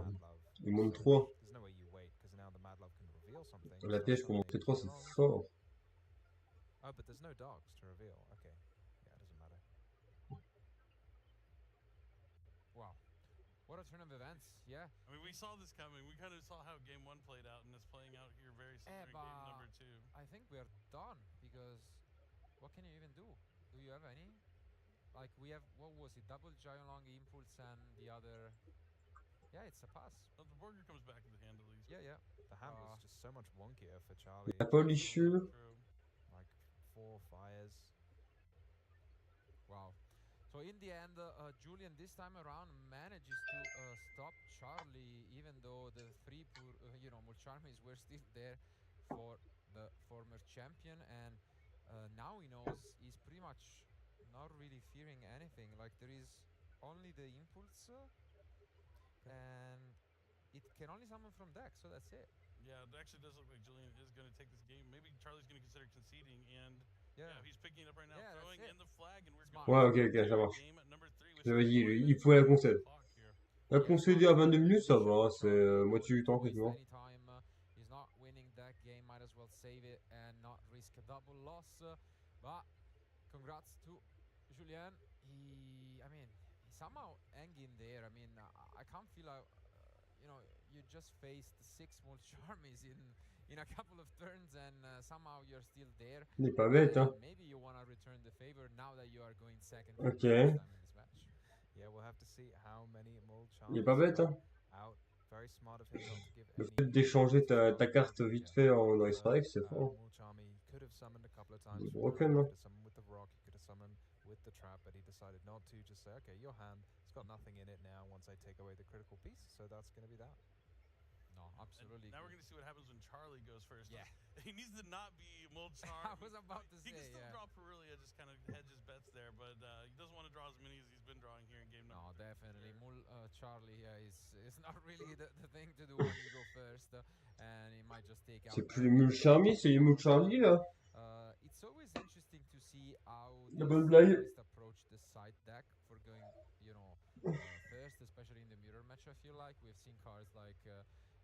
just Phantasmai for the rock, but there isn't really anything that shines, also because the deck has to rely on monsters. You need those attributes. You can't really side heavily. Ouais, oui. Yeah, for sure. It feels like there's not that many fantastic options. One card I have seen recently that is very funny is I can't even remember the name. It's something Mayhem for Hire or something like that, where both players have to reveal their hands, so it stops the Vanquished Soul player from using anything, which is a very funny interaction, but it's not really something you want to necessarily do in the mirror match. One way I've seen the mirror match go a lot is going first. You just get so much advantage, and you get to set your Snow Devil, and that seems to be enough a lot of the time, but that doesn't always work if your opponent opens with the Holly Sue as well. Yeah. We saw the Snow Devil really cleaning things up there for Julian in game 2 to really push things to a game number 3. I mean, also you have to hope that your opponent, in Charlie in this case, doesn't draw anything to play past that point, which he didn't, losing the card out of the hand thanks to that werewolf. Anyway, I think so, as we can see, only one of them will advance with an X2 record, keeping their chances extremely alive. Le judge qui a fait. C'est ça, ouais, ça marche. Et qui a fait comme ça, il a fait. Let's find out where it's going to be, Charlie or Julian. Let's go to game 3. Charlie n'en peut plus, il est en mode. Allez, avance. Yeah, you really called it there, Marcello. If you have 2 losses going into the last round, that is pretty much the bubble. Because if you do finish with 2 losses, losses, you're probably more than likely going to make the top 8, depending on how many players are with 2 losses. But usually at the WCS, we have 1 or 2 players with 3 losses making it in. Yeah. No, I've done the math before the event, and I'm pretty sure like XU is guaranteed to make it. In. Yeah. So yeah, I mean it's good news. Oui, voilà, laisse le pari. Double losses make it even more likely at some point that they are gonna make it. So let's see. I mean, it all comes down to this. Around 19 minutes left in the clock, should be plenty of time to make it. And Charlie going in first, the first time in this round 6. Yeah, are we gonna see? I don't know, Molt Julian. I don't know what you call it exactly. Doesn't quite. That's a stretch. I still respect it. But yeah, that could be the case. This could be the time for Julian to be the one to draw the Mulch armies, but could be the case for King. We'll keep him coming. Keep him coming. Leo. Oh punaise! It's been a while. And Ils ont pas changé. looks J'ai cru qu'ils avaient changé leur deck juste. Attends, quoi? Mais non, en fait, il avait juste mélangé le deck de l'autre. Activating Apurulia, so okay, we do see this Take Your Soul, but an Ash. Ash, bam. Ram. Charlie, il fait à toi. Oh! J'étais pas loin. J'étais pas loin du tout là. Il passe. Ok, il a le feu, il va pouvoir avoir l'arc lane, il va pouvoir pêcher des fausses 1. Ça va être bien. Ouais. C'est pas une méta où on s'arrête tour 2. C'est une méta où on s'arrête tour 15. Allez. Ah, d'ailleurs, vous savez que à cause de cette carte là, le Case for Canine, la carte alien n'est plus la première carte dans les noms. Il y a une carte, elle était là depuis je sais pas combien d'années, depuis peut-être 15 ans, voire même plus. Et là, boum, c'est plus ça. C'est bizarre, quand je vais sur des trucs, je vois ça en premier, je fais, oh. Non, c'est pas ça. C'est pas la bonne carte. Joko, c'est fort, hein, en vrai. Hein. Au début, je sais que beaucoup de personnes l'avaient un peu dénigré. C'était en mode, ouais, Joko, il est pas ouf. Joko est trop fort. Moi, j'avais dit dès le début, en vrai, le Joel ce jeu, de la track. Crack, j'avais la vision. C'est tout.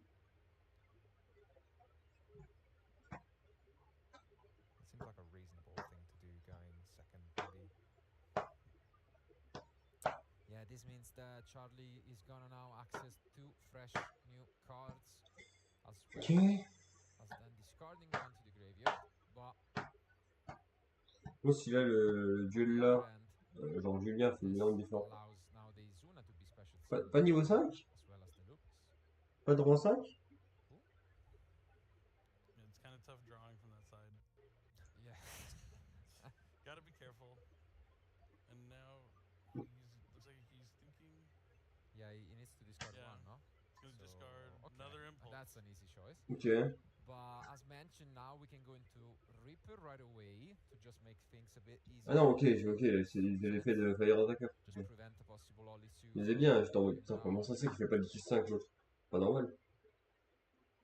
What sort of cards are you thinking the face down could be? Is it, I mean, almost certainly you've got to be considering the Snow Devil, and then maybe Forced Release would be a sort of bluff. Although having said that, you can summon it. You can summon a Ripper on your opponent's turn, so yeah. He definitely still has some interaction in the hand here against Julian, but looks like he's thinking about using it right here on the Ripper. Ooh. Tough call. Yeah. And also others on the face down. And ooh, Metal Throne. Oh, Metatronus. Interesting side deck option, I guess, from Charlie. And ok. C'est bien dans le side quoi. Enfin, dans le miroir, je veux dire. C'est une bonne carte de side pour le miroir quoi. You don't have other cards to side out for the Mulch armies. Maybe it's just one of those cards you need for the siding patterns. Because I can't imagine it's something you like really want. Maybe you do, but I mean, it's yeah. I guess it's alright, but if you need to take out those Mulcharmies, maybe that's what he just is comfortable with siding. And well, we still have so much we can do. We have a normal summon. We have Izuna and Lupis, which we can use. So the question is, do we have Vanquish Soul cards? We might not. Ouais. So Lantern. Brings back the Joko. Yep. do you even need them though? You're gonna have like there's the case for K9. Can you activate case? No, you can't, right? Because I think it's the on activation. Oh, I think we are out of targets though. Oh non, terme. Just gonna be a P minor. Yeah. Like, when you side deck, sometimes you'll side out those extra options that might not be in your deck, and that's definitely something that would happen here when you're going second. Of course. I mean, But fair yeah. enough. Is Azuna into Lewis not just more than 8,000 damage? Through the Yeah, because you get the 900 boost, right? So all of your monsters are nearly 3,000. yeah, could totally be the case. I can see it. How big is the I want to say like Rescue Ace? 2,200, something yeah, like yeah, that. 2,200. Spot on. I was like, oh yes, all right. Yeah. Okay. Yep, Nesh Knight. Là, la fenêtre. Gonna Tiens, clear the attacker. But yeah, why not do it on this échange way? de This way you place. can put up the Masquerade on top of the for some extra protection. And yeah, here comes Izuna. I guess we can use Ash here if we want. Not quite. Je sens que ça va être la manche qui va le tuer, je pense. I mean, I guess, yeah, when you play between kind of like Fantasy slash Friends, you see some good spawnmanship, because I think... He's going to summon Holly Seed? Wow! What did he reveal? So why did he summon the Holly Seed? Just to block some damage, maybe? I guess so. I mean, you summon Holly Seed just to block damage, that's almost like cheating. It's fine, ouais. It's not the position you Pas want to entre be grands guillemets. for sure. What was the card in end? Did you pick it up? Like Ah bah oui, ça vaut une des chances. Another Holly Seed. Okay. Wow. Avec ton rien. Yeah, I mean, I can't just give up the card. What happened to Stake Your... Oh no, the Stake Your Soul got stopped, that's right. Yeah, yeah, yeah. It's in the graveyard. No, but I mean, I can't imagine just opening your end, maybe looking at, you know, all these you right away, and then heartbreaking when you find out you Ok, le gros Nesh. Le Nash, je veux dire. Je dis Nesh. Le gros Nash Knight. Yeah, it seems like Julian, although he looked like he was in a rough spot all match long, has found a way to just C'est stay qui in ça? this and climb all the way up from that loss. Yeah, it looks like Julian is going to be What? going to move on with only 2 losses going into the last round. C'est quoi ça? But even if Charlie loses this, you mentioned X3 with 3 C'est un rang 5. 4 would be the case here. C'est quoi cette carte? Out, but definitely a lot more dicey than being locked in with 2 losses. Avec le reflet, je vois pas ce que c'est, attendez. Yeah, for sure. I mean, for sure. I mean, if Julian loses, then Charlie and Julian might end up competing for the same spot. That's a Zeus with a lot Oh, le Zeus! Avec beaucoup de materials. elle a fait 1, 2, 4, 5. Il a 2 destructions dedans. Hein. Lui, par contre, c'est un Vanquish Soul. Aïe, aïe, aïe.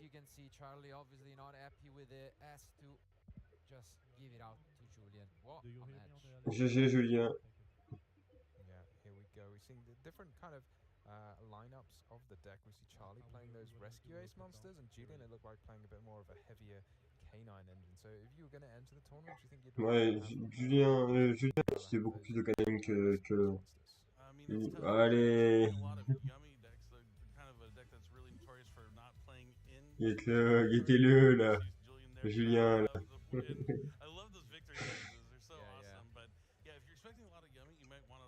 Ouais, il me tuerait de faire la taille en français, ce fou.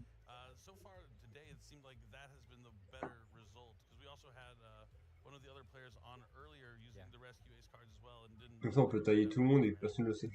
Yeah, I mean, I guess it's not the most straightforward card. Sometimes you do lack fire monsters, which is also why, you know, Dogoran has been a choice Je for veux pas some un truc players en... as a one-off, just to add that count. And I guess they Non, c'est are bon. among the better options in that regard. But yeah, I definitely think it was a rough choice because I would have expected Yami to be the most represented deck, and then, you know, maybe the heavy canine count doesn't look too great against those, but in reality it was only 7 out of 27, so you know it's a close one. You never know, and those kind of decisions are the one that is gonna matter the most, especially because I feel like when it used to be 5 rounds, then you could get lucky and maybe, you know, avoid it. But with 7 rounds, you're gonna play against pretty much all of the field, and yeah, I think those decisions on your reads about what's gonna be the most represented deck do matter a lot. But regardless, I think I mean it was a nice show between two of the best you know, North American players. So you should be proud. I think really, it's you I know, am. No, no, no. yeah. Either way, no matter who won here, you know, Yeah, North yeah. America has a player that is X2 going into the last round. And I told you there was also another table. I think it was like table 3 with 2 other North American players that were going at it. So no matter what, there's going to be 2 players from that region with an X2 record into the last round, potentially making that top 8. But this next round is the last round, the bubble for so many players. The players that are X2 want to continue to win just to guarantee it. And then if you have 3 losses, there's still a chance. You don't want to give up hope, and you want to finish strong at the World Championship. Absolutely, and it changes a Bah, lot. I oui, mean, oui. it's also gonna be the first time in a while that we do not play the top 8 on the Saturday. So that means that no matter what happens, especially if you have been playing, you know, on the bubble, let's say for a long time, maybe your nerves, you know, have taken quite the toll. You get to relax after the last round. You know, if you make it, you just have you know, dinner, shower, and then you get a few hours of sleep, and you can come back tomorrow. And even then, you might not, you know, play in a few hours because, as mentioned, we are going to be live streaming every single top 8 match, which is also something I think can give an extra motivation to just, you know, want to make it because your friends might want to support you from back home because every single match will be shown tomorrow. So Demain, on aura that's a 8 great, duels. I think, Enfin, 8 matchs. to be on Parce little qu'ils bit. streament I tous les love top that 8, change. Yeah, tous les top 4, I've tous been les a top... big fan of et having puis the la top finale. 8 played out after the last round. Les quarts de finale, la, la Kind of demi-finale et puis la finale. anticlimactic. yeah. I mean, you had to do that, right? Et je stream You tout. made top Yeah. 8, and then I remember us Donc, always like going back to the hotel while you were still playing your Yeah. top on va 8 être à fond, matches. hein. So you're just like in a room alone, but to have all the top 8 matches on the stage, Yeah, that's yeah. incredible because it's incredibly hard to make the top 8 at the World Championships. You're going to be along with the 8 best players in the world, and the fact that we're going to get to watch each and every one of those matches tomorrow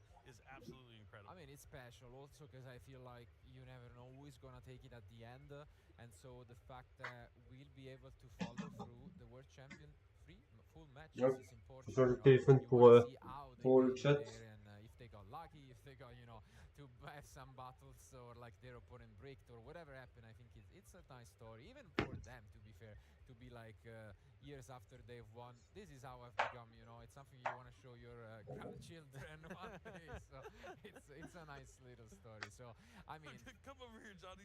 Exactly. Check out the time that I made top 8. Come, you gotta see these old Yu-Gi-Oh feature matches in that I Paris, in yeah. Paris. Absolutely. So I mean, I would. I know I will. Ok, So, Mathis est en 2-3 dernièrement et Damien est en 3-3. Exactly. 3-3 Damien, I ok. mean, that's definitely Et donc 4-2 one, pour but Julien, comme on a no, I vu. think for now, still Ils sont encore en lice, potentiellement. Oh yeah. Yet, Ils sont encore it's potentiellement en gonna be lice, mais you c'est pas know, sûr non plus. an interesting Attention, on tournament n'est up pas non until plus sûr et now, certain. and he's gonna get yet another chance in the last round, as meant up until now. Yuna is the only player who we knew was already locked in for Top Cut, being the only 5-0 in the tournament. Kudos to her. What a run. I mean, maybe she's 6-0 at this point. We don't even know. So, you know, absolutely crushing it through the competition with her deck. But I think we obviously want to get into the brain of Julian in a few seconds because it does seem like it was a very interesting take on the deck. Throughout the match, we saw also multiple copies of a case for K9, which I think is maybe the only player who's doing it this weekend. Yeah, it's definitely very unique, I think. You know, players just, it's searchable, so you just like play one. It's fine. But then you say, actually, well, what are the cards I really actually want to draw? And maybe they just say, okay, I just want a few more canine monsters in my deck. So let's start with that Jokel into Ripper, and then anything you do from there is going to be uninterruptible. Yeah, definitely. And you were talking about whether you would want to have a heavier K9 package or not, but it seems to be really proving Bah, en difficult. fait, le paquet que j'ai utilisé là en tour 2, bah, finalement, il a été tout le temps en fait. Il a aidé tout le temps. Il est arrivé, il a fait ses Nash Knight, donc il a récupéré les monstres adverses. Yeah. Donc, une And certaine match-up, c'est vraiment broken. it could also return to the favor. I mean, they could both still keep the trend on because in a way, Julien could carry Charlie once more. You know, if he wins the last round, That they would- both do. Yeah, That would be incredible. that would be a funny story. But on the other end, we could also get you know the opposite thing where Charlie just plays out, wins, and then he gives the additional tiebreaker if Julien loses the round. So you know they are both still on the lookout for one another, and I think it's you know the beauty of these little stories and how they made it all the way here. But I mean, as mentioned, Julien is the one who made it by qualifying twice, which I think you always you know just gotta be on a side and applaud because of that you know incredible accomplishment. And I think he's definitely one of the most deserving of at least a chance of advancing to day 2. But who knows? I mean, every single one of these 27 players deserves a chance to get there. Not everyone can make it, of course, only about a third of the field, but we'll see how that goes anyways. But as mentioned, now the spotlight is on Julien, and so I think it's only fitting that we hear it from the man himself, the winner of Allez, round Julien. 6. Let's go to the post-match analysis. All right, thank you once again, Marcello. I've got here with our winner of the round 6. Regardez avec sa position d'échelle de la France là. Feeling good. Almost finished with day 1, just one more round. So feeling good to before second to last round get a win in.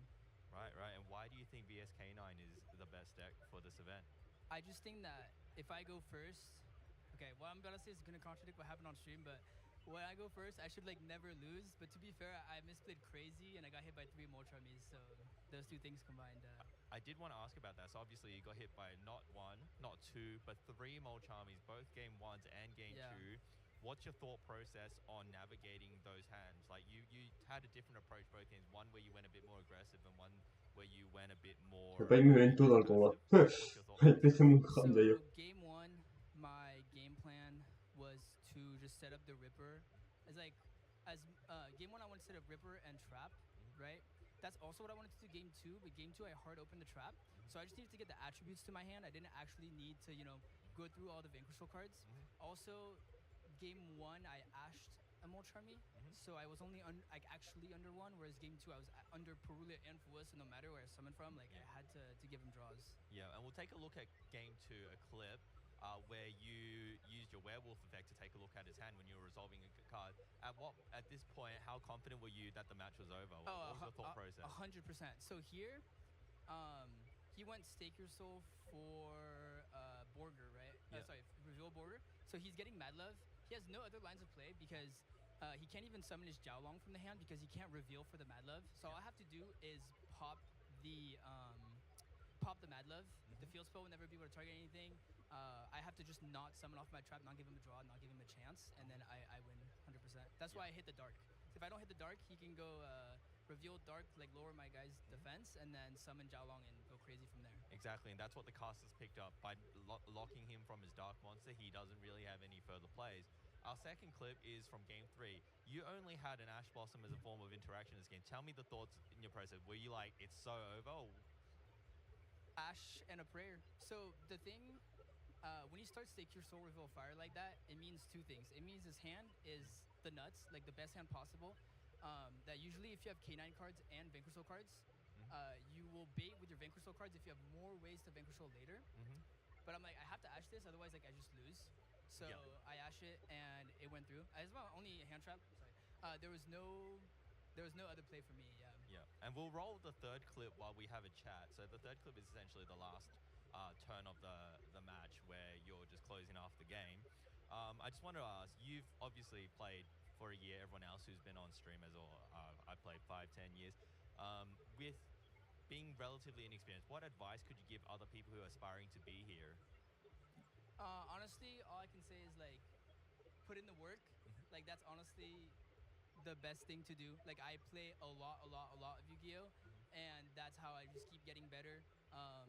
And try to make as little mistakes as possible. At the end of the day, Yu-Gi-Oh is a game of misplaying less than your opponent. Right? Game 1, I'm supposed to never lose. but I misplayed more than Charlie, so I lost that one. How do you pick yourself up after realizing you've made misplays? The most important thing to do is like not like just the opposite, not put yourself down, because the whole time I was like trying really hard, because in my head I was like, you misplayed, and it's like so hard. But at the same time, you're like, come on, there's still 2 more games after this, and just gotta go from there. Yeah. And I guess the job's still not done yet. Il a raison. Yu-Gi-Oh, c'est pas un jeu d'être bon, c'est un jeu de faire moins d'erreurs que l'adversaire. Are you nervous going into the last round? Ça se voit que c'est un pote à Gabriel. Like, I've done this a million times before, you know, last round on the bubble. I'll do my best. Yeah, and we wish you the best of luck. I know the players are they're itching to play the last round, arguably the most important round for a huge portion of the players who are on the bubble with you. So we wish you the best of luck. Congratulations with this round, and we might see you again soon. Yeah, thank you.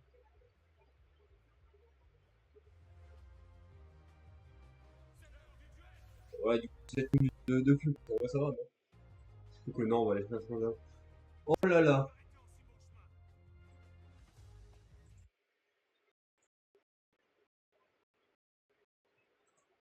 Again, game 5 to declare what will be the new speed duel war. This game, and this is where then we made sure to close it out. Next highlight, because this of course sealed game number Sébastien! Didn't look good for him. Game number 4 was impressive. Attends, t'aimes pas les bris quand même là. He brought all of a sudden the Despia deck, and he summoned out the first Dark Lord with his branded in red, and that card is crazy. This monster is just destroying everything on the opponent's side of the field. In this case, it was just the entire field of Karma 3, and having 4,000 attack points actually really do help. Also, funnily enough, doing this, of course, before Book of Eclipse grants Karma 2 new draws did not happen. Then, of course, also to add insult to injury, a Lure of Darkness, drawing Despian Tragedy from nowhere, even though the game was basically already over. That set us up for an amazing... Leo, though. We are in the final game, and we had the situation where both of the players basically left their best deck, left their Shaddoll deck for the last game. And this was so smart by Sniffus, because he actually used the Nightmare Unicorn on his first turn to put itself back into the Extra deck. It is the absolute meme play of Yu-Gi-Oh! To activate Nightmare Unicorn and shuffle itself back into the deck, and that was the correct play. Why, you're asking? Because Shadow Fusion, to be completely insane and send 2 monsters from the deck, needs to have an extra deck monster on the opposing side of the field that was summoned from there as well. So if you're shuffling back your Unicorn, there is nothing. You are set up with the Schism as well. Fantastic plays by Sniffus. Yes, and therefore he then in that game got more and more ahead.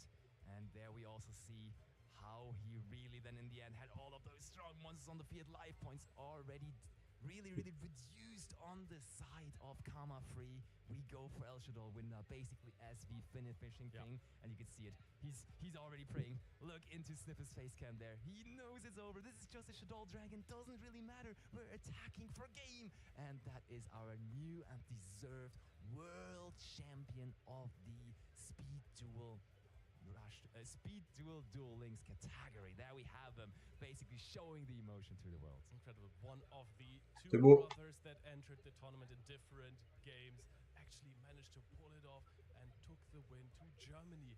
Sniffus, fantastic performance over the entire tournament and beat the tournament favorite. Ah oui, ils peuvent être contents, hein, ces deux Allemands. In the grand finals. Of course, and that was the Speed Duel category.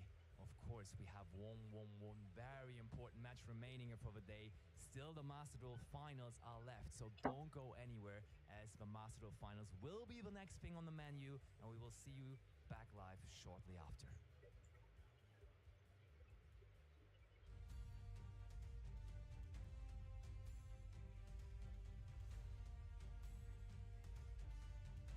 Ah, je suis là.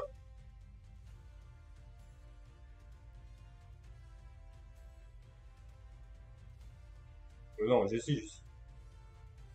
Je dis je suis là. C'est Jessie ça.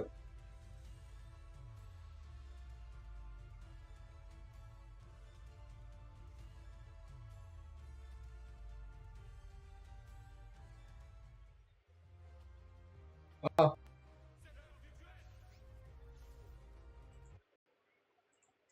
On est ici, hein. Nickel. An amazing one last round. we are gonna have a lot of matches deciders as mentioned, because as we have said plenty of times throughout, X2 is that magic number that just guarantees you making it to the top cut, but we could still have a third back-to-back for free world champion. Who knows? I mean, yeah, only time can tell. Definitely. I'm just excited. I can't believe we're already here in round number 7. It felt like the day just started. I mean, that's what happens when you're watching incredible players playing some incredible duels. It just, time flies, but we're moments away from finding out who our top 8 is going to be.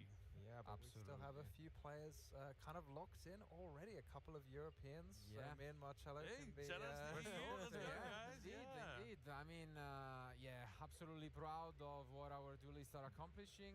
But I mean, we hopefully will be able to show you guys what are the standings before this last round. But spoilers, of course, as mentioned, Yuna was already locked in on a 5-0, and I believe she has lost her first match, going down to a 5-1 score. Not that it mattered all that much. I'm sure she also relaxed a bit after winning that 5th round.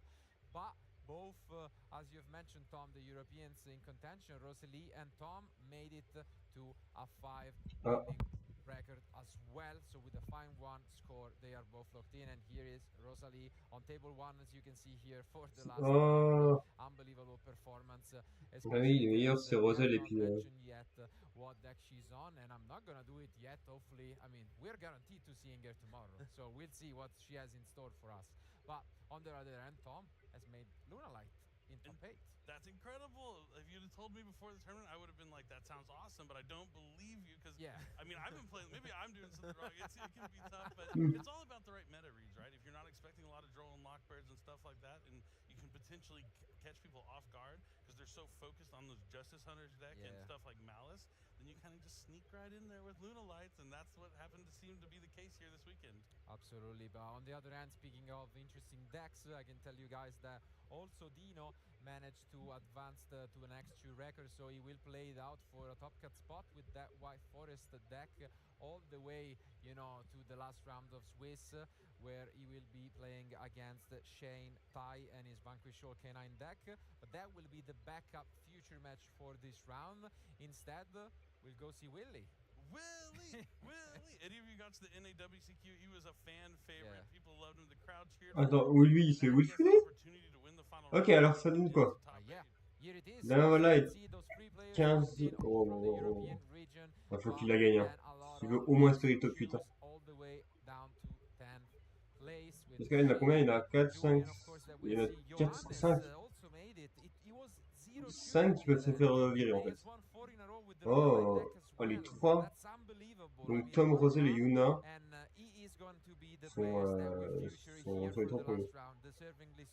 So we could have 2 Lunalights out of 2 in the top 8. That's unbelievable. That's a 100% conversion rate. Indeed. Which is difficult. That's absolutely amazing. And as mentioned, then we have Sebastian, Dino, and Willie, along with obviously Ryohei. And well, Willie, as we have briefly touched on before, won't be playing those Orcus cards that are not quite legal for this event, and instead going from, you know, the I guess underdog strategy to probably one of the most expected decks, Yummy. Yep, Yummy has been all over the place, especially at the here this weekend. We saw it a lot in our feature matches earlier, but we're gonna have to see how many. Si c'est vraiment Macron qui annonce la bonne liste. Faut que je dise une connerie.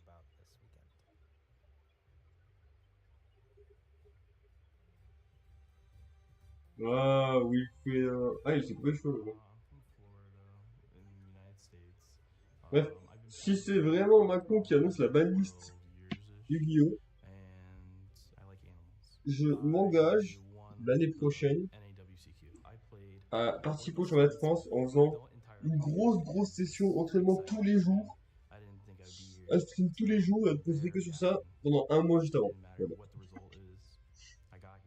Sinon j'irai chill, comme je l'ai dit. Mais là...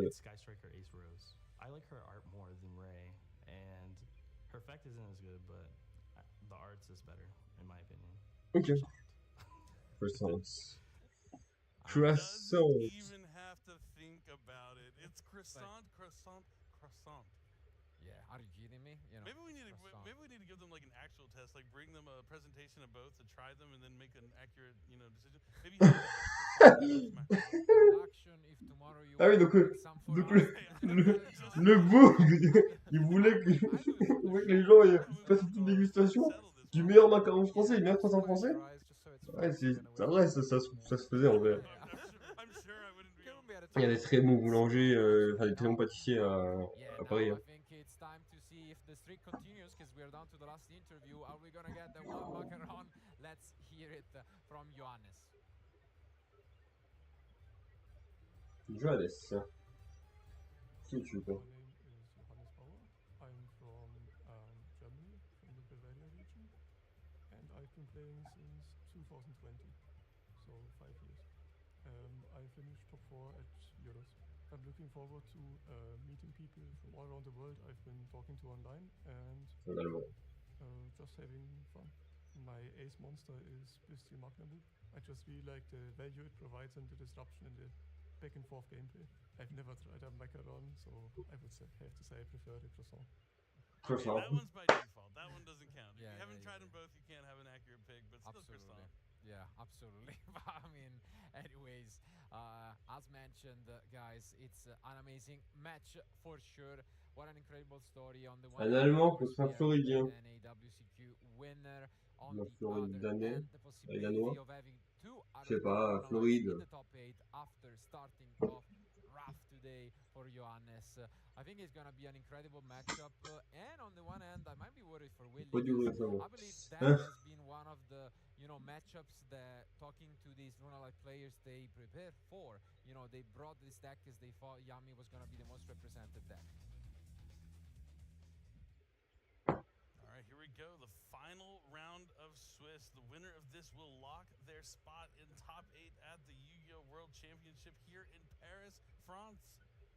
Yeah, here we go. I was thinking to myself, like, I think we had 7 unique decks, and wondering if we could possibly get. pp.2. I was thinking, can we get 8 unique decks in the top 8? Yumi SS, ok, ça marche. Contre One Lunalight. deck has to have 2. Why not? Who would think it would be Lunalight? Je pense que Lunalight n'a pas l'avantage quand même. Yeah, indeed.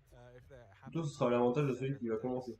And yeah, I mean the 3 locked-in decks are 3 different decks for now, so that is definitely at least what's gonna happen. Willie starting things off strong with an Obedience Schooled. This means we aren't going to see Herald of Arclight. Yeah, we did see Johannes losing earlier to the Lunalight deck, I think, but we will see how it goes.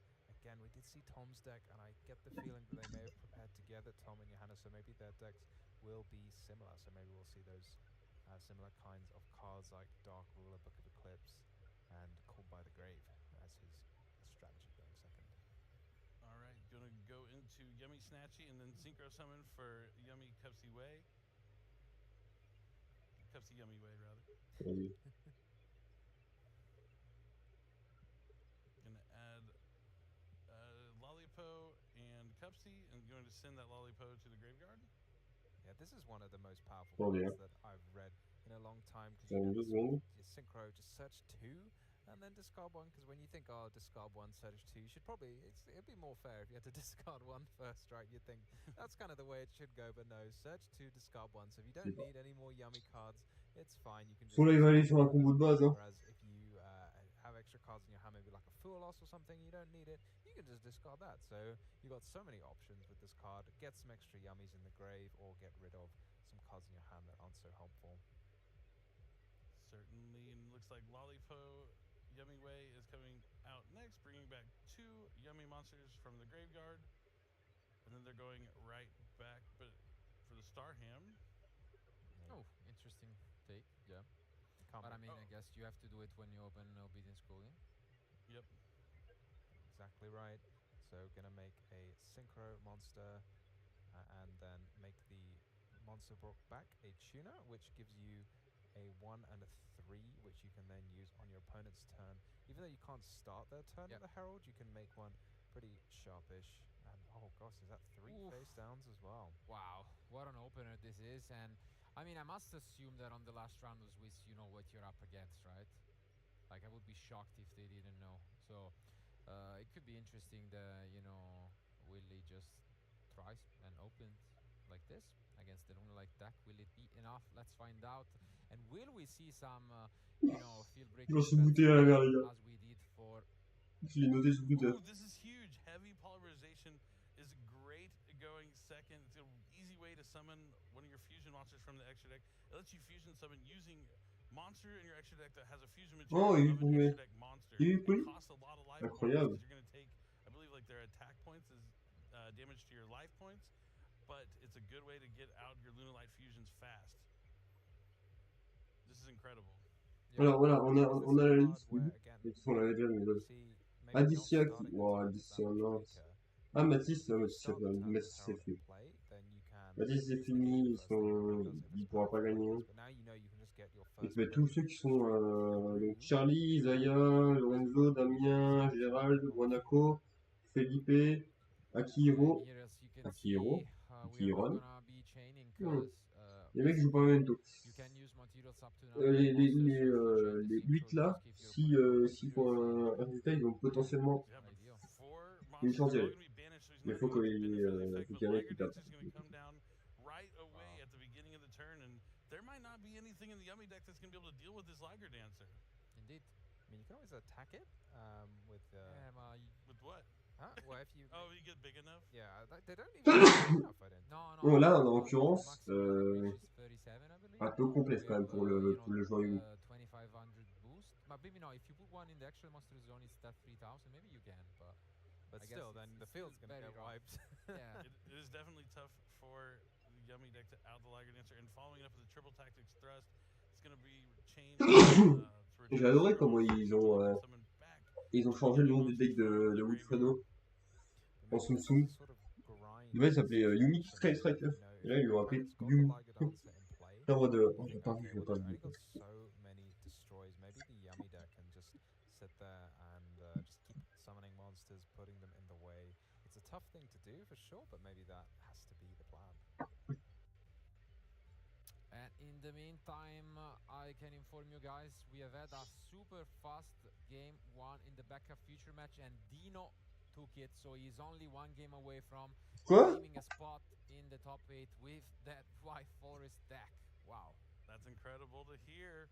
We might have those 7 different decks in top, indeed, Tom. Well, not if Johannes is able to take this. We're gonna have at least 2 Lunalights. Yeah. If that's the most represented deck in top 8, that would be absurd. Absurd. And I mean, to be fair, up until now, we know 3 guaranteed decks that are not the 2 most popular, and they're all different decks. So that definitely a possibility. I mean, if Dino wins, it's at least 4 different decks, and none of them are the 2 most represented. So that would be. On va voir comment Wilfredo va gérer le Lunalight. And we are considering Foolish Burial as a target. De toute façon, il a une raison, il a une façon de gérer qu'elle n'aurait pas. Possible. C'est possible, honnêtement. And yeah, that's going to be it. We do get a draw, it seems. But it's a rough spot. I mean, heavy polymerization just doing so much work. Heavy work. Yeah, you know, it's reminiscent of like someone just activating a Mystic Mine and just saying like, you know, here's all your stuff. Okay, I'm just gonna play this 1 card. Faut pas comparer Mystic Mine à tout ça. Hein. No, okay. Let's go to game 2. Je serais pas mauvais d'ailleurs, Mystic Mine. I don't know what the plan is for Wilfredo. I mean, maybe he has a plan. Mystic Mine serait pas mauvais, hein. Actuellement. Yeah, you can't activate the. Ce serait juste une carte très différente. Oh no, it's. Oh, because it's not from. It's from the extra deck. Oh, but the other extra deck monsters got banished. Or does heavy polymerization banish the monster? Yeah, I think it banishes the monster. Ah, okay, that's what it is. So he is going to still be able to clear the field here and just need to get a little bit more damage. But you see Johannes only on 500 life points. He's going to need to win this turn before summoning another monster, because Willie would still be able to attack over another monster potentially for a game if Johannes doesn't find a way to win right now. But yeah, as you can see here, completely clearing the field. But we are gonna use the Akruki just to get something back. On perd pas, voilà, un peu de bug. C'est Yumi. Hein. Here comes the cookie. I'm slowly learning. They're all too similar to get the names from telling them apart. But this one is the cookie. And cookie, when it's summoned, you can reduce the attack of monster. When it's summoned by a synchro, you can destroy that monster. So quite a powerful effect, but not so helpful when your opponent's card is unaffected by card effects. Definitely not Now Foolish Barrel's going to send the Lunalight Silverhound to the graveyard, which will allow Johannes to special summon a Lunalight monster from the deck.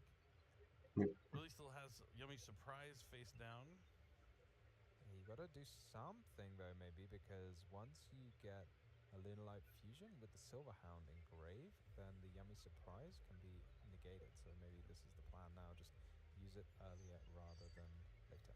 He has it already, right? Because he sent the he sent a fusion to use the Liger Dancer. So he could negate the Yummy Surprise right now.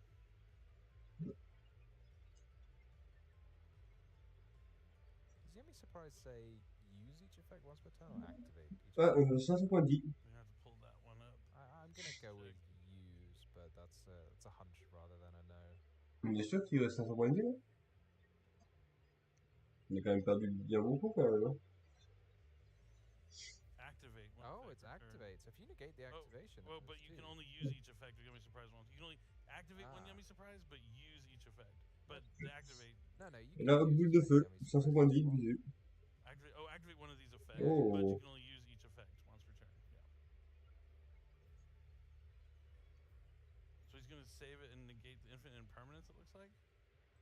Hop, effet, en... Okay. Hop, hop, hop. We do Comme get ça. Yummy way back.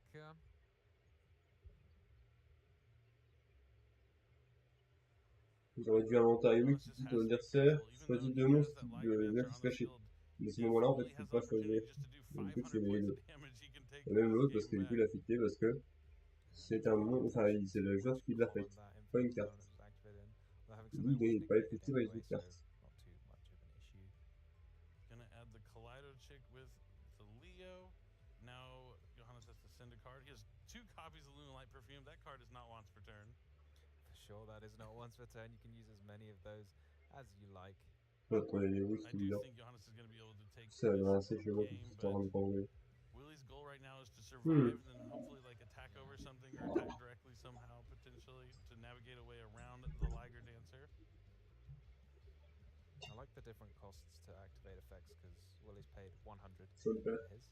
I mean, if he pays too many hundreds, it actually matters in this scenario, which is pretty funny.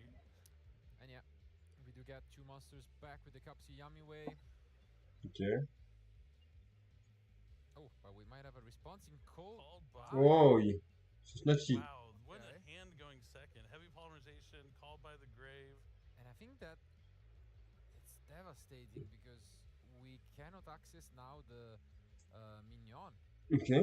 Ever, you know, because also it's gonna be blocked off in a way. So unless we have to search it with Kapsi, I guess it's gonna be quite tough. Yep. So the Lollipop is going to shuffle back the perfume, or no, I guess not, and then no, just banishing it because it's summon off. Oh, yeah. True. And then the Cookie is going to take the Kaleido Chick. Yep. Au vu du deck, j'aurais bien fait. J'aurais bien mis un. J'aurais bien mis Ayate. Pas Ayate. Si, Ayate. Pour attaquer directement. Hop, tu mets 5, tu gagnes. C'est oui. Moi, ce qui me tue dans Yumi, c'est que tu joues aussi dans un tour d'adversaire. Tu joues un peu tout le temps.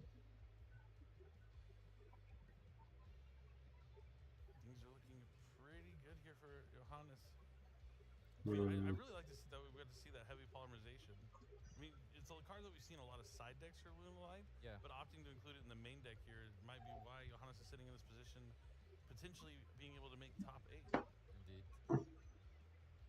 You want to get Yellow Martin into the graveyard? I mean, we've mentioned it, just the resilience of going 0 shoe and then climbing all the way up, potentially winning 5 in a row is incredible from Johannes.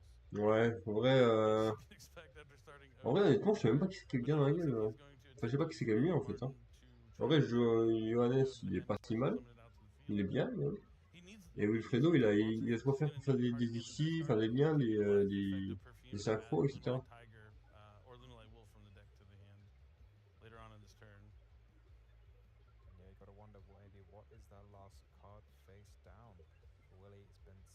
Voilà les gars.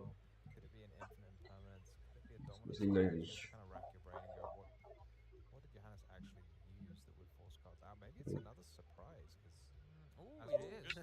as we learned.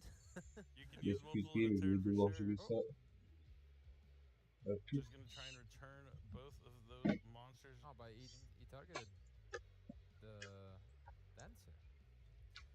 That's interesting. I'm not sure why you'd target that over the Martin, because doesn't the Martin just get banished if you target it now? I guess. Oh, he wants it in attack mode. Yeah, to win. Mm-hmm. Yeah, that makes sense. Yeah, that's actually potentially quite annoying for him. But does Johannes have a Lunalight monster in the graveyard? No. Désolé. I didn't Bon, mais think so. ça. Wow, that second Yummy surprise was quite Je fais quoi? surprising here for Johannes. Indeed. Voilà. Smart play here from Willy. Indeed, a smart play from Moi, j'avais une de Willy, and compétence. yeah, it's just gonna attack over, and now. Wow. What do you do? I mean, at the same time,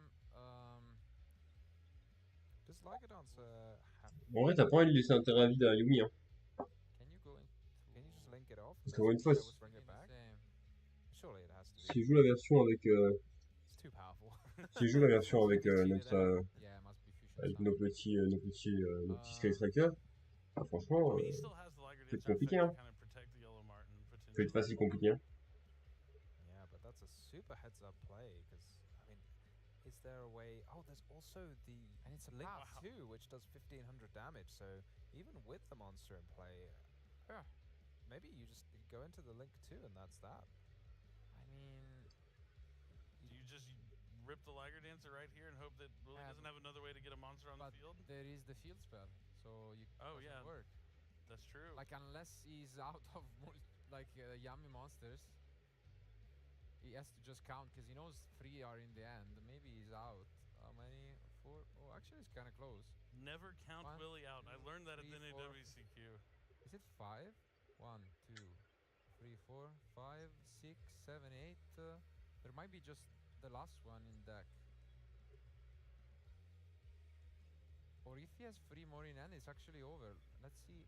I wanted to check the end from Willy, because I'm sure there is at least 3, but there might be 4, and in that case, he's out of monster. This might be one of the biggest mind games, because it's not doesn't summon from hand, right? It summons only from deck. Let me check. But like, what's he gonna do at this point? Snatchy is not a threat, right? Because you called by the grave on Snatchy anyway. I think he has 3 monsters in hand, so it might be over without. Yeah, he has to read the that is the card that you win with if you don't do it. And you can special summon only from the deck. So yeah, I mean, oof, it's a big. Wow, that second Yummy surprise really put Willy in a good position. Yeah, I mean, I guess I don't know. Is it a slow play warning just because? Yes. I guess so. I mean, he doesn't seem too happy with it, but I guess that has been the decision. And there is an animal, and here is where we could actually use the dancer. I mean, I guess there is no reason. Et du coup, je sais plus quoi. Yeah, you can wait here and do it here, because I think if it's destroyed, it triggers, no? So you have to do it now. But does it not need 2 beasts, something like that? Oh, only 1 beast. 1 beast, okay. So I think you do it now. Like, you do it now. Is there any way that he survives through it? No. I wonder why he didn't make it there. Yeah. I mean, surely you have the Liger Dancer here. He's scared of the field spell, maybe. I guess, like, is he really playing? Yeah, I don't get it. Johannes could have also summoned this Yellow Martin in defense mode, right? I actually don't get it. Yeah, because you're right. I think did Willy not realize he's out, or is there one more? Let me check. Let's check the deck. Is there one? Like, there is either the very last. Okay, there is the very last one. Then yeah, we are fine. Okay. I was worried for a moment because he had a lot of monsters in hand, but that was literally the 9th Yummy monster. Will never count Willy out, even when things look grim. He found a way here, a yummy way. A yummy way. I mean, that's such a maybe a tilting moment for Johannes. But I mean, if anyone's going to come back, he will, because he's come back from 2 losses down, but you can give it 1,000 less defense attack as well and just swing over it. But an attack for game? incredible. Yeah, it's a surrender. Yeah, that's Willie, oh man, a game that just looked almost impossible on the back of 2 copies of Yummy. Surprise there. Oh, there's so many points that Johannes is going to look back on the game and think if he could have done something different to not be put in that position. Maybe like activate the perfume like a little earlier just to get it into the graveyard because he just really. J'ai pas compris ce qui s'est passé non plus au niveau de. Il y a eu il y a eu un truc de noté par le judge et puis j'ai l'impression que c'était une game lost. Yeah, that was super heads up though, leaving the extra Martin on the field in attack mode, so it can't be, you know, it's just kind of stranded there in attack mode. But you've got to think, maybe the burn damage, maybe there must have been a way to like really force through the burn damage. Yeah, I don't think it really mattered because at the end of the day, you could have just crushed into the. Does it have to be destroyed by a card effect? No. It could just be destroyed though. You can do it. He was on 300 though. Ah, he was on 300. So right. there's quite a lot going on in that game. Yeah. That was complex. Yeah, right, because I stopped at the beginning of the turn, but then, yeah, you couldn't crush it. Yeah, that was definitely an heads-up play, even more than by him, but wow. Oof, it's down to the wire for sure. And Le judge, il ressemble un peu à l'acteur one game away from possibly, you know, having tourné avec Baby Sting, là. And Willie claiming a spot in the top cut. Au chauve. I'm telling you, you can never count Willie out. Like even in the finals there at the NAWCQ, all hope La barre de Baba, je crois. Le show de la barre de Baba, je crois. Win that tournament, and he's still doing it here at the WCS, the World Championship. Just incredible. I mean, that's really the downside of heavy polymerization. The cost to use that card is extremely heavy, especially if you're using 3 fusion monsters from your extra deck. Yeah, that was 7,500. Like that was like how much life points you have to pay before a card becomes like too much, and it turns out maybe 7,500 is just the number. Yeah. Could be definitely, but I mean on the one. Oui, là, moi, quand je prends 4000 déjà de base parce que j'ai une carte, c'est trop en moyen. This time around, Willie decided to, you know, have his own take on one of the most popular decks, Yummy. I gotta say, he has. Ah bah si, il y en a qui le font. Take on the deck. In this game, we didn't quite get to see those tech cards in the main deck. Maybe now we'll get. Bon, il est stressé, hein, l'allemand. Quite unique, but it seems like Regarde, we are calme. done with the side decks. So let's jump back into action. Regardez comme il tremble. Il est là. Regarde, calme. Ça va aller. Ça va aller, moi.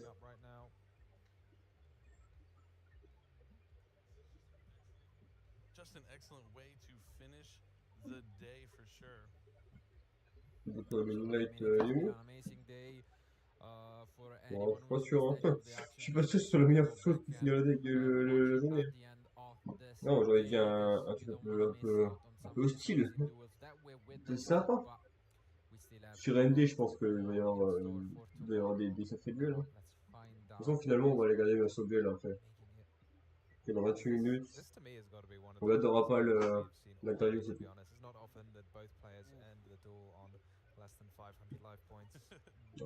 Certainly not. And it looks like Johannes is going to be going first this time.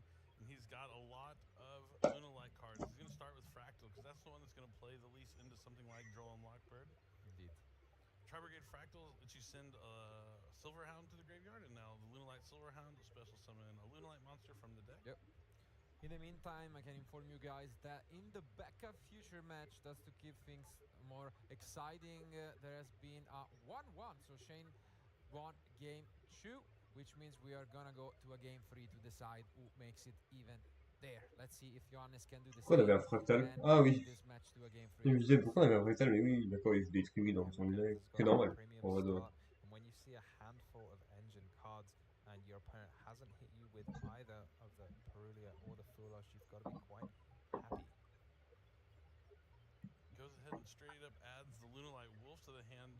Willie, I know, is a good player, so he definitely probably knows. That means the rest of his hand is just already all the other pieces he needs there. So the reason he grabs the Wolf is because il a tuto. he'll still have a way to fusion summon. Now Kaleido Chick's going to be the normal summon. Oh, sympa.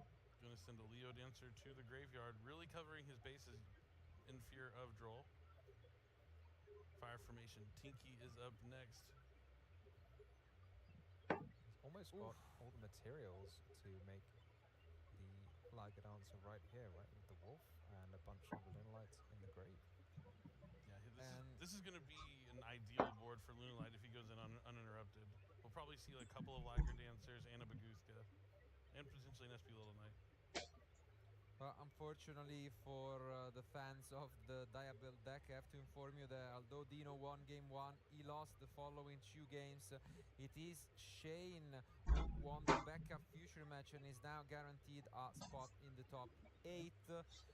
Dino must, will have to rely on tie breaks to hopefully, make it. But still, congratulations on an amazing run with one of the most unique decks in the tournament. C'est vrai ça. Was that just making a Liger Dancer with a polymerization, which seems absolutely crazy? But I suppose that's one way to do it. He's used most of his hand there, but it's all going to come back. Yep, definitely. This is going to be quite the field. We might be going to a game number 3, but like I said, it's hard to count Willie out. The Lunalight Perfume is going to bring back the Kaleido Chick, banishing the Perfume, discarding that polymerization. And again, this might come as a bit of a surprise, but we have hinted at Willie's unique deck building approach to this deck, but in reality he has a lot of going second options, just not in the forms of, end interactions, but let's see if Par contre, au cas où, against an unaffected beat stick. nos petits potes là, Wilfredo, il est bien du coup. Yeah, let's see it. Sphere modes, lava golems. En vrai, avec les River Dwarfs, qui serait marrant, c'est un Rediffusion. I'm always forgetting. Underworld Goddess, that's the one. It's probably got to be quite threatening, but not if you make 2 Liger We start of Heavenly. Fair. Alright, those 2 monsters are going to the graveyard for Cross Sheep. Yellow Martin is going to return the Tiger to summon itself back. Cross Sheep will summon back the Kaleido Chick. Yeah, Cross Sheep quite a uniquely worded card, I would say, in that it just has to point to a fusion monster when a monster summoned to it. So if it's already pointing to a fusion monster, and then you just summon a different monster, even if it's not a fusion monster. Non, le Super Point, exemple, c'est mon premier deck où j'ai pas mis Heavenly dedans. Bon, depuis qu'Heavenly est sorti quasiment. Enfin, du moins, depuis que j'ai obtenu Heavenly. Ça reste pour Heavenly trop fort. Même pour le Super Point, c'est pas vraiment fou. T'as 30. T'as 21 empreintes. On top of all this, he already has the spell and trap negate in the graveyard with the Silver Hound plus a fusion monster. Dugaris and Cross Sheep going to the graveyard. This will probably be for an SP Little Knight. Yep. Yes, The plan is all coming together. The Tiger's going to bring back the other level 4 that he's going to need for Baguska. And Lunalight Wolf will clean up and summon that second copy of Liger Dancer. As I said, this is the ideal Lunalight board you can make, and you use all his cards. When you have all engine, this is where you're going to end up, especially if you go up uninterrupted. This is unbelievable. Finally can do a pendulum summon. That's what he's been building up to do. I do like how the Lunalight pendulums, like, while you C'est un terrain plutôt basique en vrai pour un Lunalight. But that's kind of a good way to describe pendulum. Double fusion, Baguska, SP. Oui, oui. C'est la meilleure main qu'on aurait pu voir sur un Lunalight actuellement. Enfin, c'est le meilleur terrain qu'on a vu actuellement sur un Lunalight. Généralement, c'est un terrain plutôt basique, c'est juste avoir la deuxième fusion. Normalement, t'as la grosse fusion, Baguska et SP. I guess what card could help out? Maybe as Tom mentioned, outside of Sphere mode, very few. And I think that has been enough. Ouais, rapide, hein. Yeah, I mean, there are 23 minutes. C'est du rapide, hein. You really don't want to risk a double loss on the bubble match. Might as well take your loss. Parce que double loss, c'est bubble les deux. Hein. C'est mal de bubble les deux. Enfin, pour les Français, c'est bien. J'espère que Damien, il a gagné. Hein. Parce que là, à part lui, c'est Julien. Enfin, Julien. Julien, le bon français américain. Double nationalité.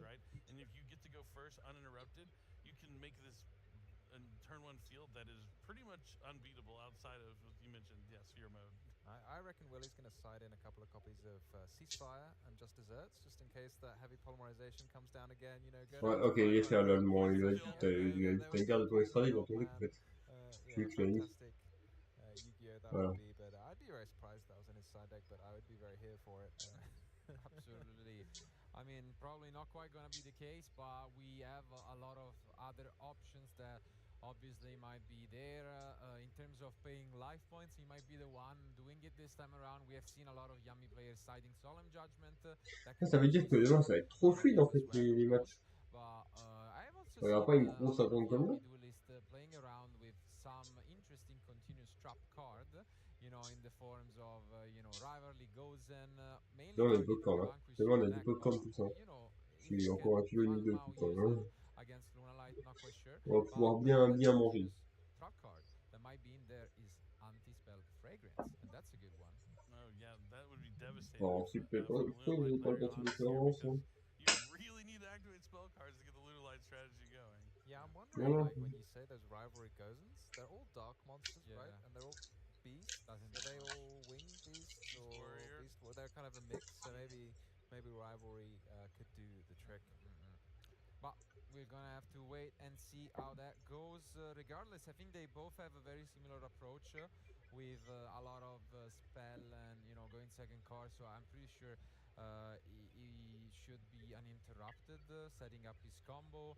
Let's see if he opens again the Obedience Schooling and so goes for that Star Beast, or otherwise I think not. But regardless, thank you guys for being with us. We are down to the last remaining game of the day, so don't go anywhere. You don't want to miss it out, because we are gonna find out who of these two amazing duelists is gonna make it to tomorrow. So let's go to game 3.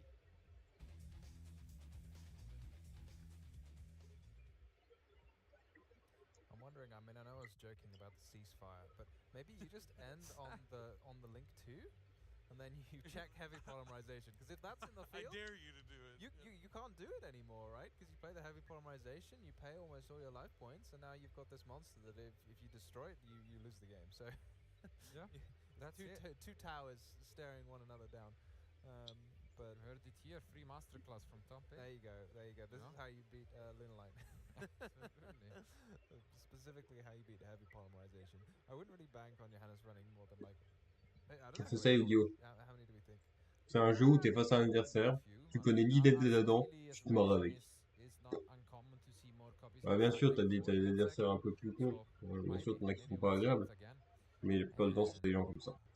This is a scary part for Lunalight too, because we saw his hand there in game 2, all Lunalight cards. If you draw that hand going second, it's bad news. Il faut savoir que là, ceux qui gagnent, ils s'assurent le top 5. Hein. Enfin, le top déjà. From Yummy, you know, putting your opponent's monsters face down, returning monsters to the hand, not particularly good against fusion-based strategies. Mais ceux qui s'assurent pas le top 8, et ceux qui s'assurent pas le top 8, c'est les gens qui perdent.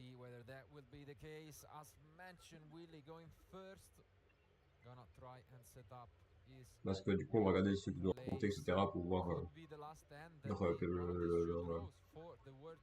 leur point, le vrai point. Ouais. Entre grands guillemets.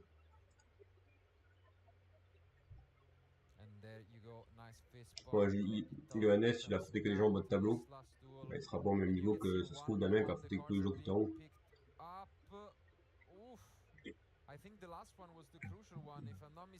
Allez! Obedience. 1, 2, 3, allez. Wow. Monstrueux. Non mais... Obedience, c'est une carte qui doit partir. Certes. Après je dis ça, mais en vrai, en même temps, on a des cartes qui disent Foolish 3. Non, c'est bon, ça va. Now all of a sudden those four non-engine cards just come alive. Yeah, certainly. It is one of the strongest one-card starters you can have in any strategy. We see the Cupsy Yummy Way coming down to add a Cupsy Yummy and a Lollipo. And then just like we saw, the Lollipo is going to be sent straight to the... Je pense qu'une carte qui doit bien détruire Yumi, c'est mince, comment ça s'appelle? C'est Sarkhan Yumi, non? There can be broken, hein? C'est vu que ça fait toujours 2 beasts, ça fait ça.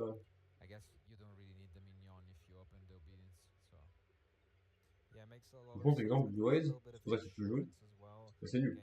Parce que tu finis sur ton argent, tu te dis pas plus de 2 par, à la fois, bah, ou 2 à la fois, pas plus, ça s'en fiche. Quoique non. And yeah, we are gonna see once more Que non, donc. Beast since Ah non, ça le donne. on Beast. Oh no. Ouais, mais après, je pense que VSK9 c'est trop fort pour Blue plus assumer. Mais pareil pour Luna, je pense que c'est un peu trop fort pour qu'il puisse assumer. Il a fait le ham. Ham. Que là, le hamster. Le hamster ham. Oh my goodness. Hey! Called, I mean, Sheesh! not interactions from the hand, but there are plenty of interactions that are going to be on the field. And on top of it, we are just gonna, you know, recycle some. Oh, sheesh! Using the mignon effect to shuffle back the Capsi and the Snatch. Il a oublié de shuffle back le Capsi. Oh. I'd see a DD Crow here just on the field spell and just say, okay, you can attack me next turn with your what, like 600 attack points. 16 minutes remain. Oh, il va y avoir des jugements cachés. Il vit? Déjà, allez hop! Bisous! Allez hop! Et là, Herald. Allez, bisous! Oh, mais c'est trop fort! Il a encore une négative sur le terrain. Il peut encore poser 2 face down.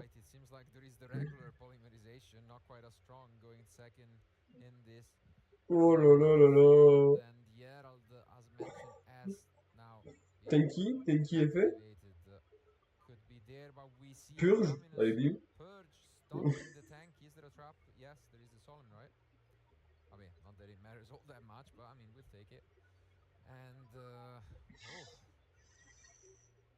One of the difficult against the Yummy deck is you need a specific card. Parce que là vraiment, là, il invoque encore un, même s'il fait invoque effet, et Herald détruit. Bon. You're going to be in trouble because in a situation like this, you're just losing so many resources. Yeah, as you can see here, everything is gonna get banished by the Herald, right? And it's gonna be a rough one because we can bring back Cookie to just destroy something. And what are we going to be fusion summoning? Seems like it's just the 2 monsters, and as mentioned, they're gonna get banished due to the 2 monstres. The Herald is putting in a lot of work right now. Effet, Cookie en réponse effet, il détruit un. We still have so much going on from Willy. We have the Cookie Pop, the Cookie, the Herald, and it's Song of the Dominator. Oh non, il a vu le Song of the Dominus. Le truc qui dit Yeah, unfortunately, I mean, we have already used the Purge this turn, but I mean, it's so good here. Willy just getting rid of hop, il invoque celui qui fait face down.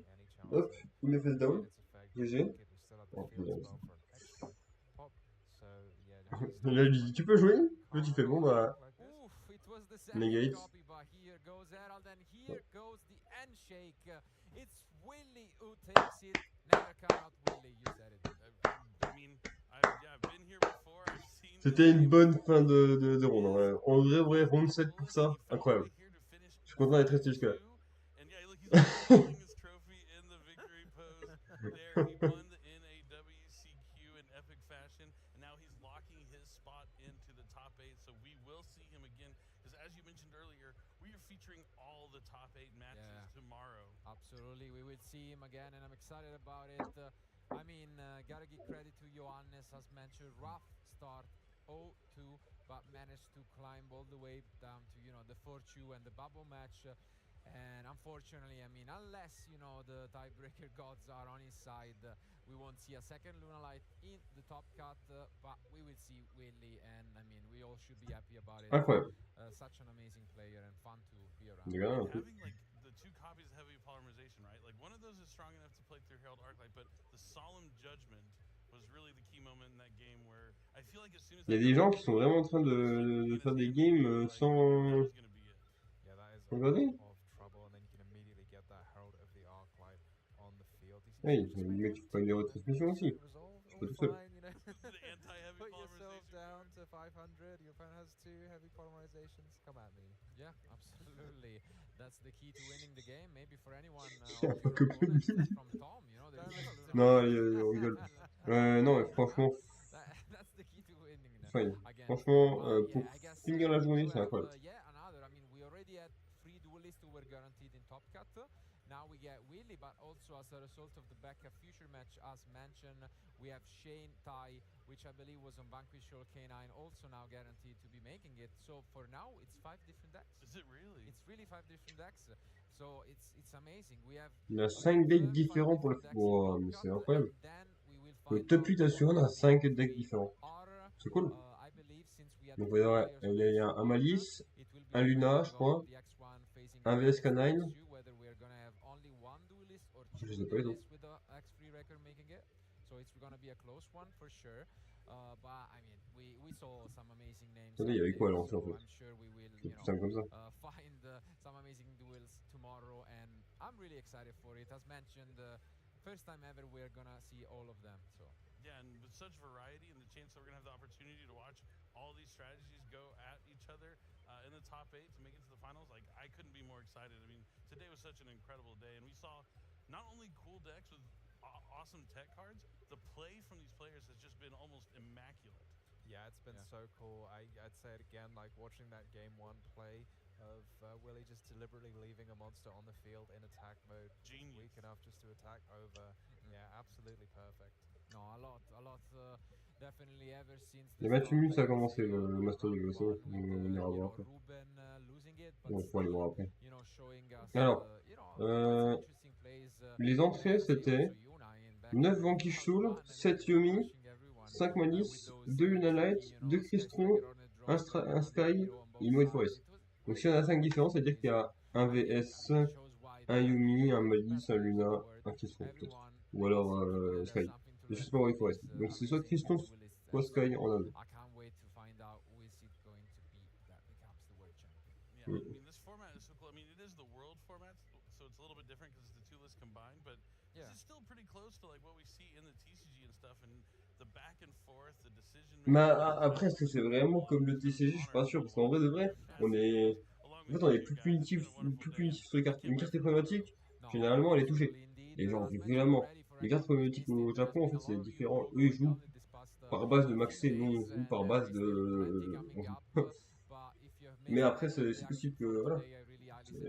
Genre, je trouve la banlist world est très intéressante. Le fait que tu puisses. Que tu aies une banlist qui prend tout le pire de tout, enfin, on va dire, toutes les plus grosses décisions, et qui les applique au total, c'est fort. C'est drôle.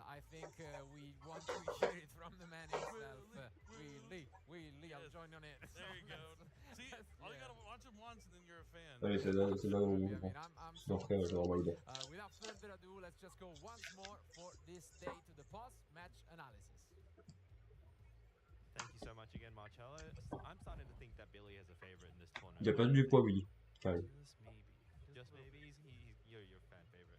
All right. In 3 words, what's going through your head right now? Long tournament.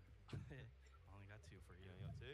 Yep. So that would have been probably the most stressful match of your entire life, right? Like more so than the NAWCQ top 8 match. I don't know. That one's pretty stressful. Yeah. All right, but you did well. Why did you think your deck was the best deck for this tournament? I thought my deck was the easiest neutral ground. Yep. There's no Saki factor, so I just wanted to have consistent games. Yep. And did you have consistent games today? I did. Yeah. If you don't mind me asking, what rounds did you lose? So when were you starting the bubble? I lost round 1 and 2. Oh, so you were climbing from the bubble from... Yeah. What was the mindset? Tell us through the mindset of you... en vrai, c'est stressant, hein. Tu es là, tu commences ton truc, tu sais que tu dois pas avoir plus de 2 défaites à ce moment-là. You just have to have fun. Yeah. You can't stress over it. We play because we like the game. Yeah. So... De toute façon, c'est un mec chill, Wilfredo. C'est un mec chill. Yeah. You can't stress. It's just a game, and you just have to do what you can do. Right. And thinking about your match game 1 and game 3, have you played against Luna like Jack a lot? Sur Was it on substance, your hein. radar for this weekend? One of my friends said I should prepare for it, and I just didn't. Yeah. I had to pretend like it didn't exist, and I was fortunate to win the dice roll. Yeah, and you did open fairly well. We'll take a look at game one. There's a clip, so it's pretty much the end of game one where you're just, he's on 500 life points. Your goal was probably just to find a way to push damage. Yeah. You're doing everything in. Did you have a clear goal, or were you just throwing cards and hopefully something stuck? I had a goal because I forgot that I had a Cupsy in my deck. Yep. But I had Thrust in my hand. Yep. So I was going to Thrust for Engage, for Hornet Drones, and then Kagari just beat over it. Yep. Because I had enough spells to beat over it for a game. Yep. And then game two, obviously, went very quickly. Yeah. Yeah. No hand traps. There's nothing you could do. And was there a bit of stress going into game three? I saw my first 4 cards, and they're not engine. Yeah. They're just all non-engine, and then my 5th card was Obedient School. Yeah. Please don't have Ash. Yeah. For game 3, we'll go to the second clip here. So we're basically, you had the Obedient School, you're going through this field. Yeah. Honestly, how often do you practice the combos where you're uninterrupted? Because that really doesn't happen a lot in reality, right? Yeah, it shouldn't happen most of the time. I'm just lucky that he also probably just played Sport Breakers, I assume. Yeah. And would you consider yourself an expert? Is just another day in the office, or are you calculated, making sure every play is precise and that you do not make a mistake? Yeah, I take a second to think while I'm looking at my hand to plan out what I'm supposed to do. And then if I get hand trapped, then I rethink my process. Yep. And with those 4 back row, what was thought going in your mind? I saw Judgment. I'm like, I have Judgment Herald. This game should be very good for me. And then 2 extra cards. And I'm like, this game, the only way I lose this game is Feather Duster now. Yep. Right? Afterwards. Right. So what are your plans for tonight? Relax. Right. You're not going to try and overthink anything? No. I did all the overthinking today. Yeah. There's no more. Il y a du bon bar à Paris si tu veux. Voilà. Ça a dû faire beaucoup de boulot. Il y a pas mal de bars à Paris si tu veux. I hope there's not the other Lunar player. I don't want to play against that deck. So I can tell you that they were locked in pretty much from the previous round. I see. I hope I dodge them. Right. But À l'époque, il y a quoi? Il y a strategy going into the mirror match, or is it just win the dice? Il y a 50-50. Il y a 10 ans à peu près. Anything else you want to say? Pas 10 ans, je dis comme folie, moi. Il y a 5-6 ans à peu près. On jouait avec des potes au lycée. Il y a un mec qui joue Lunalight. Et j'ai joué Phantom Knight à ce moment-là. Je sais pas les match-up, mais je connais le match-up. Ouais, c'est fine. The hunger to come back is there and you want to chase it, or are you going to take a step back saying, I've reached my goal, I'm good now? I actually want to top a YCS. Oh wow. Yeah, no, that's I haven't gotten the top of YCS. I've bubbled almost every YCS I went to. C'est qui le champion d'Europe cette année? Alright, thank you so much. We do wish you the best of luck in the top cut tomorrow. Je sais qui c'est le champion d'Europe cette année? Je regarde le rappel. Now to talk about what's been happening now that the Swiss rounds are basically over, and what we can expect to see tomorrow.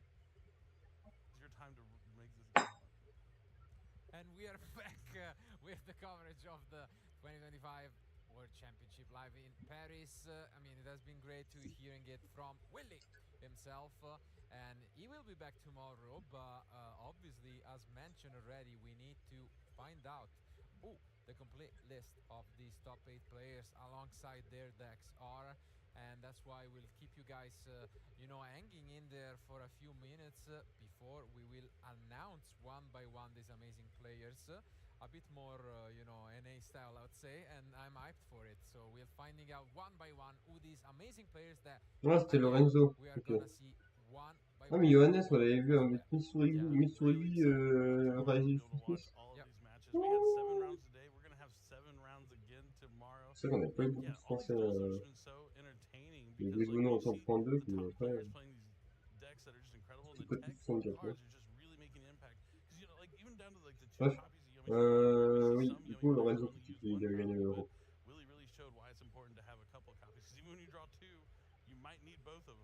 Yeah, you can use both C'est bon, je me souviens. effects if you want in the turn, so Je me souviens de lui. it could be worth running multiple C'est copies. celui qui avait chopé comme un enfoiré.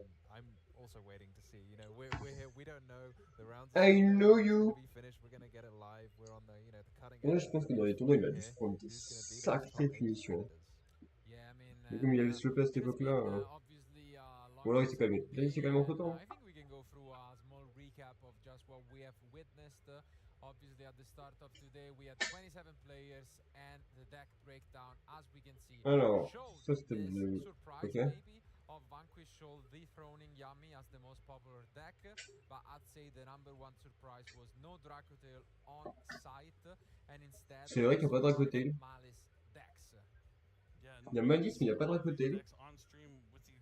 Bon, par Easy, oui, parce qu'en vrai, de vrai, ça a été, c'est seulement assez cool aussi joueur qu'avant. I'm not sure either, but Puis Easy, il va pas le match contre Malice, enfin, contre Rediffusion. Et on sait, on a toujours su que Easy, il était un peu en dessous de Malice. Faut pas être leurré là-dessus. On a toujours su. Malice, ça a toujours été moins bon que Ryzen.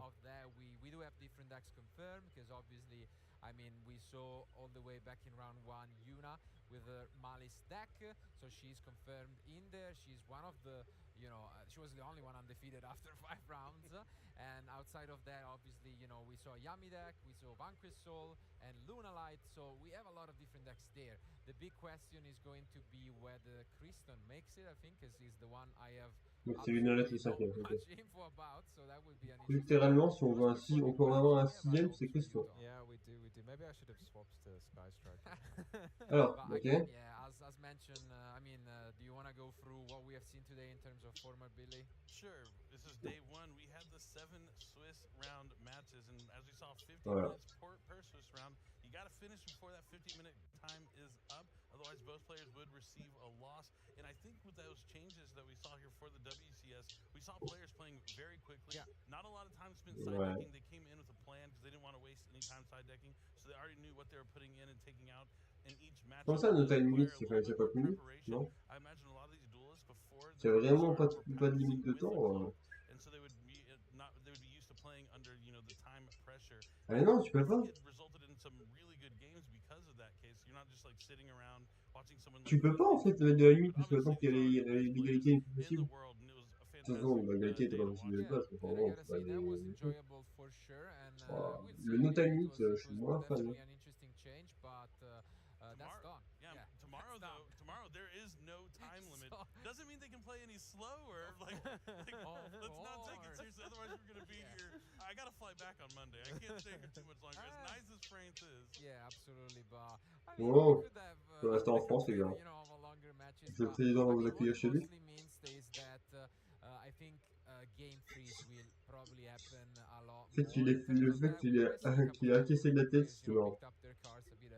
No reason to concede. Yeah, no incentive, so they might just, even in terms of, getting the best of their opponents. Le mec à gauche, il est inexistant. Il y a une fois de temps en temps. Regarde un truc. The big difference will be that we will be moving on to a different stage that today has been reserved for the digital titles. But we have an amazing, live crowd that will be joining us, and we will move to a different, stage where I can tell you, having played in one in the past, it gets you. Like, it's very different from playing, in a regular future match stage. Yeah. Yeah, I can't wait to be on that stage tomorrow. I mean, this room we're in is awesome to begin with, Yeah. I love the AC. I've been cool all day. That's usually like my problem casting is it gets a little warm because we got bright lights shining on us, right? Cannot relate. The Italian jeans, getting the best. I mean, I left Rome with like 35, Celsius. I have to, do the convert. What is that? What is a Celsius? What is a Celsius? What is a Celsius? But yeah, I mean, so I mean, the AC is interesting for me, but no, I mean, we do need it after a long day, standing in suits in August. Oh so yeah, for sure. That's for sure enjoyable. It's been it's been a long day for sure. But yeah, being on the stage is gonna be so exciting. Yeah, it is. All the spectators are gonna file in and. Yeah, and I mean, it's different for like a YCS, of course, also in that regards. It's deep, I think quite usual that at the end you have the live crowd even there. But players against actual spectators, it's quite different. They are coming here to cheer. So, that's very different. And I think it's going to be a beautiful, sight for our players tomorrow. Yeah. Yeah, I'm interested to see if we're gonna get some Willie chance, because I mean it was all over the NAWSQ, and to see him if he can win over the EU crowd, that would be fantastic. Yeah, that would be very impressive, because one of the things you see at YCS is like it's normally your friends or like the home country or whoever's got the most people. So you got to imagine though, just because of where we are, there's going to be slightly fewer Americans and a few more Europeans. So just maybe just a touch, one or two. Yeah. So yeah, we will see. Maybe the chant is good enough to get behind. Yeah, I mean, and there's plenty of EU players. I mean, we're going to find out who the top 8 is, but we already know a few EU players are locked in. Absolutely. I mean, top 3 were pretty much at before the last round. They were all from the European region, so we'll see. It's also gonna be interesting to get that conversion rate in terms of who we could see claim the title. Is it gonna be for the third times in a row, the North American region, or are we gonna see that resurgence from the OCG players as well, or this long-lasting European duelist after really a long abstinence, I think of, I have to say, around 15 plus years, so it's been a while. Do you remember who the last EU World Champion was? I'm trying to think, because I'm pretty sure it was the Greek player, because I mean, I am proud of Dario Longo back in the day, which was the Italian player. That was a long time. I remember Dario Longo. 2006. I met him when I was a child. Yeah, exactly. It was like I didn't even see that World Championship. We are talking like 19 years ago, and I'm pretty sure right after it was a Greek player. Sorry, I don't remember. I was not already an adult, I guess, at all. And I pretty much think that's it. I mean, after that, as mentioned, there has been some success from South and Central America, and a lot of OCG winning players, and of course we had a Canadian winner alongside the recent 2 North American winners. But outside of that, Europe getting close. We got a lot of finals. I mean, even Oceanic region got there in a second place with Bowden, back in the day. But, that match was brutal. The lullaby of obedience. I'll never forget it. Even Mind Crush, he did everything. Those matches usually. Bon, bref, on aura les infos tout à l'heure. Yeah, it has been a while. So we're back in Europe. Who knows? Maybe this time around. Last time we were.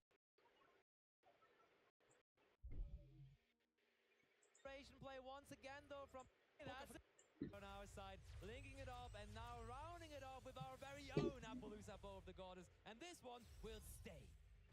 Yes, indeed it will, and it stays with 3 disruptions available to it. 3 cards being set there as well, putting C'est Neige contre Pac. Ah ouais, d'accord. Oh, le gameplay.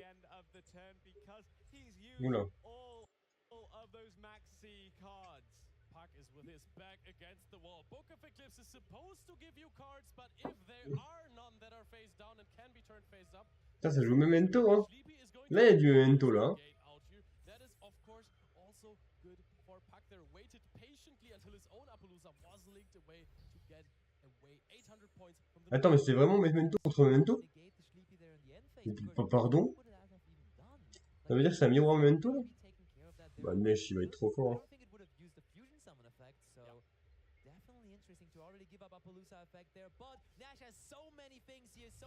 Oh, Fantier est fait. Ah, par contre, il connaît un peu plus déjà. Fantier est fait, récupère fusion. Ok, negate, évidemment. Memento versus Memento here in the grand finals, and it looks like it is Nash. Wow! Oh yes, that is what Nash likes. Aïe, aïe, aïe, aïe, aïe, aïe, aïe. C'est terminé, c'est sûr. 2850, 3000. Il a pas assez de matériel pour refaire le groupe. Ah, merci. 5. Hop.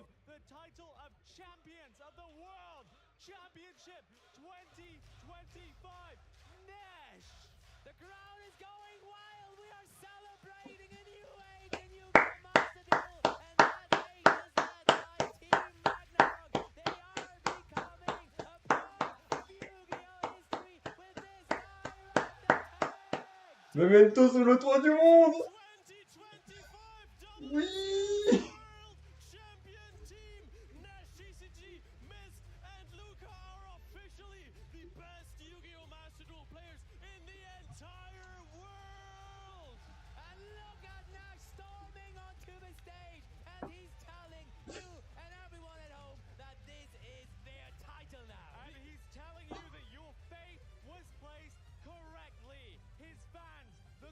community, they all rallied behind him, and it was so good.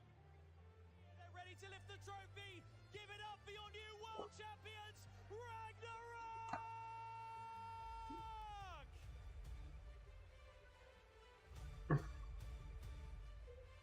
Nesh is being a good sport and bringing the opposition on for the celebration. Give it up for your finalists as well, Cybercorp. Man, he's my army, man. できました。ぜひ一緒に歓声を上げてください。Guys, congratulations. Ragnarok, I'm going to get you guys over here so that we can have a quick talk. You guys are now the third ever Yu-Gi-Oh! Master Duel champions. You're walking in the footsteps of Snipe Hunters and Team 7, and now Ragnarok will go down in the history books as world champions. How does it feel? Next year to Japan, baby! スナイプハンターチームセグに次ぐ第3のワールドチャンピオンとして、勝った気持ちはいかがですかというところで、もう本当にありがとうございます。最高です。Now, obviously, you guys are so happy to be here. You are world champions, but are there people you would like to shout out, say thank you to? This is your moment. Who would you like to say thank you to? We tested together with Cybercorp, Joy, Ryan, all the boys. It's incredible to be up here with my teammates. They are friends, first of all. They are my teammates. They are beautiful human beings. And thank you for Konami for allowing this. Like, it's so good. Like, it actually feels insane, man. 特に感謝を伝えたい方は、ジョーイさん、ライアンさん、そして友達のみんな、チームメイトのみんな、そしてこれまで関わってくれた方たち、そしてコナミにも、こういった素晴らしい場を提供していただき、本当に感謝しています。ありがとうございます。Anyone you'd like to thank or shout out as well? So what Nesh said, like we mostly prepared with Cybercorp and some of our friends like Ryan, Quantal, and Emre. So those are the people we would like to shout out mostly. 私もチャイバコープの方や他のライアンさんや他のお友達にも感謝を伝えたいと思います。Just like my teammates, I want to thank our finals opponents for a great match. I want to thank Cybercorp in general, Ryan, Jesse, Emre, Quantal, all of them for being great help to our testing. And I also want to thank my family at home who is watching me in this great moment. Thank you. チームメイトや、友達、チャイバコープの皆さん、ライアンさん、ジェシーさん、そして家族みんな伝えたいです。I'm sorry. Jesse Cotton and my memento Ryan Yu and Christian Urena. That guy is the GOAT. Thank you, Christian. Well, there you go, guys. ジェシーコットさん、クリスさん、ありがとうございます。I'm going to let you have one more chance. I'll take that mic off you. Come and raise your trophy one more time. Give it up for your world champions, Ragnarok! Le jeu memento pour quelqu'un qui est parti. Wow. Ok, il y a moins d'ambiance là. L'ambiance c'est moins. Enfin, si, l'ambiance est très belle parce que c'est magnifique. And with that, we come to the end of our day of coverage here with our digital titles. We've crowned Yu-Gi-Oh! Duel Links Speed Duel and Rush Duel champions and Yu-Gi-Oh! Master Duel World champions. So that is going to end today's coverage, but make sure you guys tune in from 9:30 a.m. local time here in France to make sure you can tune in for a whole day of top cards and finals for the Yu-Gi-Oh! Trading card game and also OCG. Thank you very much for joining us today. Congratulations to all of our champions, and we will see you guys tomorrow morning. Voilà. C'est fini.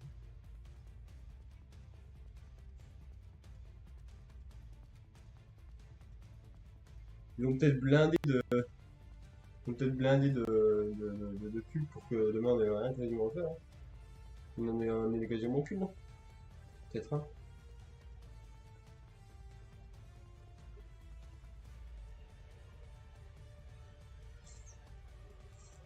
Attends, c'était drôle. C'était drôle.